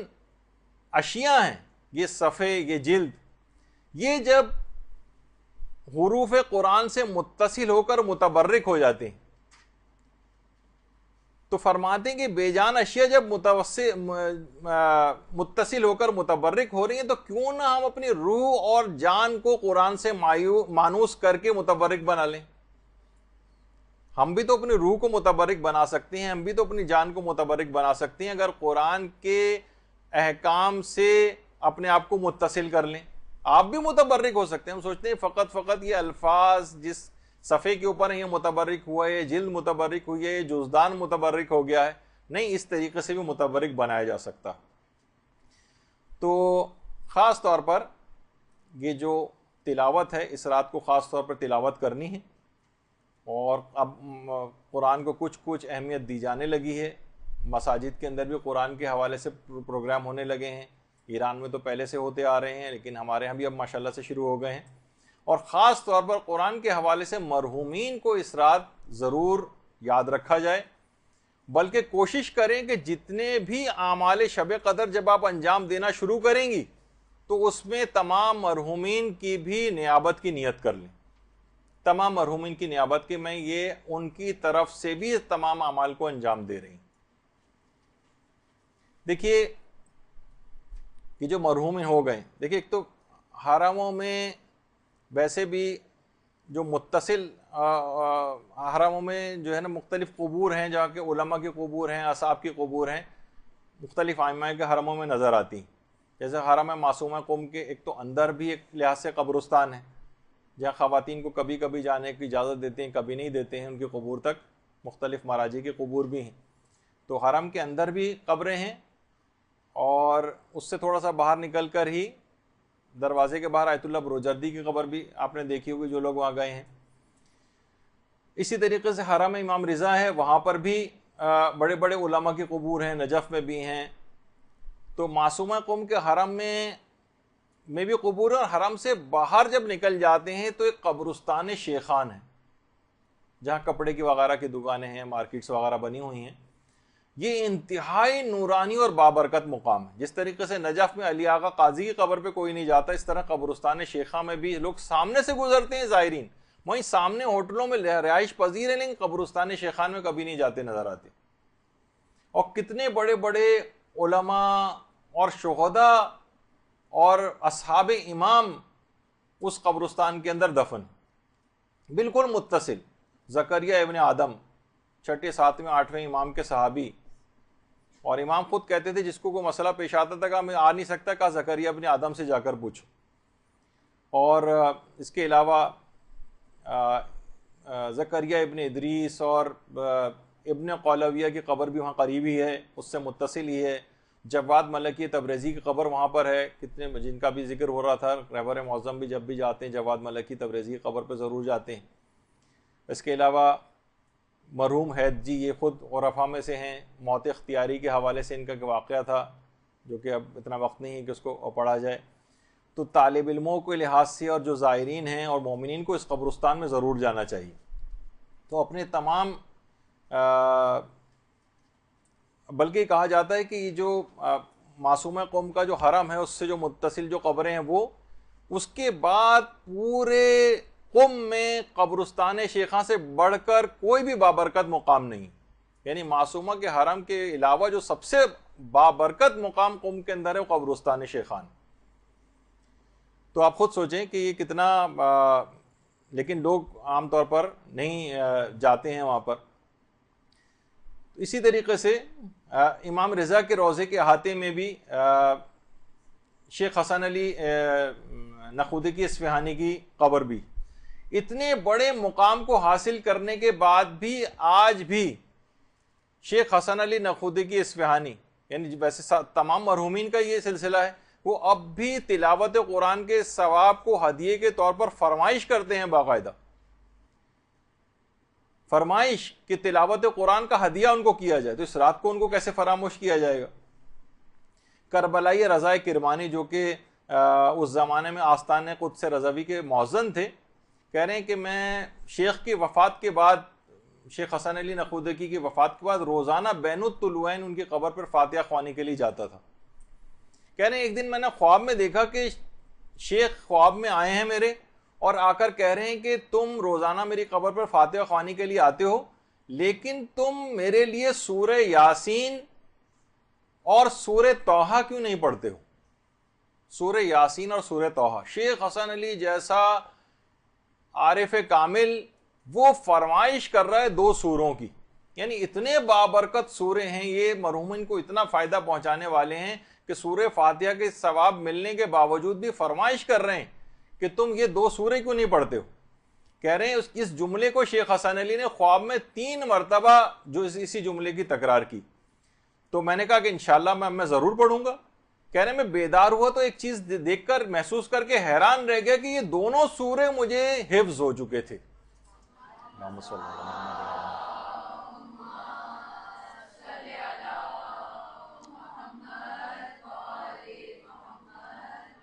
اور کہہ رہے ہیں اس کے بعد میں نے روزانہ جا کر ان سوروں کی تلاوت شروع کر دی۔ تو آپ نے دیکھا کہ بہرحال آج کی رات مرحومین اس طرح سے آپ کی تلاوت قرآن کے ثواب کا بھی انتظار کریں گے، اور یقیناً یہ دو سورے اگر پڑھنے کے بعد کسی کے پاس وقت ہو تو اس سورہ یاسین اور سورہ طٰہٰ کو اپنے مرحومین کے لیے ضرور تلاوت کریں۔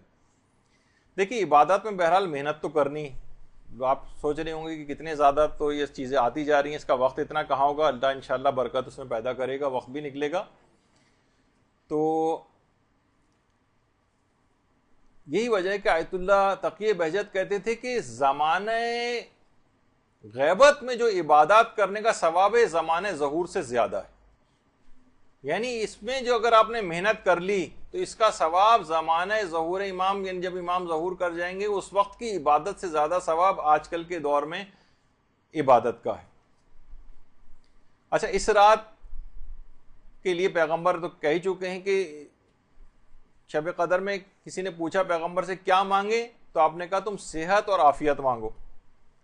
صحت انسان کی نہیں ہوتی تو تمام عبادات کی انجام دہی سے بھی رہ جاتا ہے۔ تو علماء فرماتے ہیں خاص طور پر بیمار حضرات اس رات کو دعائے مشلول بیماری کے لیے ضرور پڑھیں، یا ان کے لواحقین یا ان کے جو گھر والے ہیں وہ اپنے بیماروں کے لیے دعائے مشلول، کہ اس میں اعظم اس کے اندر اس دعا کے اندر، اور یہ بہت مجرب ہے۔ تو بیماروں کے لیے علی الخصوص اگر کوئی دعائے مشلول پڑھے تو شب قدر کے اندر بہت فائدہ ہے۔ اچھا، ایک چیز اور بھی ہے، آج کل لوگ ایک چیز کی بہت زیادہ سوالات کرتے دیکھے جا رہے ہیں کہ دل کو ہمارے سکون نہیں ملتا ہے، دل سے جیسے سکون غائب ہو گیا، دل میں ہر وقت دھڑکے لگے رہتے ہیں، یعنی بظاہر لوگوں کے مالی حالات اچھے ہوئے لیکن سکون غارت ہو گیا۔ تو حجت الاسلام صوفی وہ فرماتے ہیں کہ دل کے سکون اور آرام کے لیے، جس میں دل کی ظاہری بیماریاں بھی شامل ہیں، باطنی بیماریاں بھی شامل ہیں، اور سکون قلب کے لیے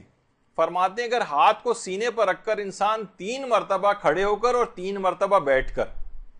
سورہ رات کی آیت نمبر 28 پڑھے، الذین آمنوا وتطمئن قلوبہم بذکر اللہ الا بذکر اللہ تطمئن القلوب، کہ اگر کوئی شخص اس آیت کو پڑھے کہ وہ لوگ جو ایمان لائے ہیں ان کے دلوں کو اللہ کے ذکر سے اطمینان ملتا ہے، اور آگاہ ہو جاؤ کہ اطمینان دلوں کو فقط اللہ کے ذکر سے ہی ملتا ہے۔ سورہ رات کی آیت نمبر 28 کو 3 مرتبہ سینے پر ہاتھ رکھ کر کھڑے ہو کر 3 مرتبہ اور 3 مرتبہ بیٹھ کر پڑھے تو جسم دل کی ظاہری اور باطنی بیماریوں کے لیے اور سکون قلب کے لیے بہت مجرب عمل ہے، یہ فرماتے ہیں۔ تو بیچ میں ذکر آ گیا، سوچا کہ لوگ بہت زیادہ آج کل پریشان ہیں کہ مالی حالات کے ٹھیک ہونے کے باوجود بھی۔ اچھا، اب ایک چیز اور علماء فرماتے ہیں کہ خاص طور پر نماز شب اس کو فراموش نہ کریں، جو اس کے پابند نہیں ہیں نماز شب کو خاص طور پر نماز شب اس رات کو کوشش کریں کہ اس رات سے عہد کر لیں، جو شب قدر کا ایک بہت بڑا فائدہ آپ کو اٹھانا ہے نا کہ نماز شب روزانہ آپ پڑھیں گے، تو کوشش کریں ایک تو 11 رکعت والی نماز شب وہ شب قدر سے اس کا آغاز کر دیں، جو کہ بعد کی زندگی تک بھی اس کو جاری و ساری رکھیں۔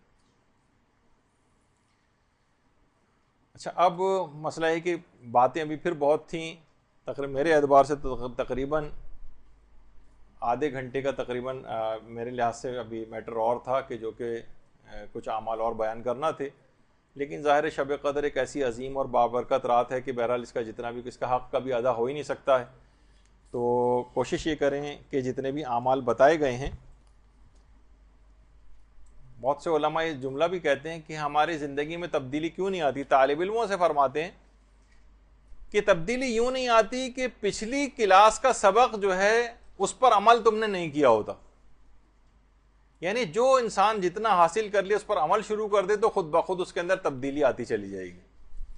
ہمارے ساتھ یہ کہ جتنی بھی چیزیں بتائی گئی ہیں اس پر عمل کرنا شروع کر دیں، انشاءاللہ پھر اپنے نفس کے اندر بہت تبدیلیاں آپ کو نظر آئیں گی۔ یہ رات دعاؤں کی رات ہے، قبولیت کی رات ہے،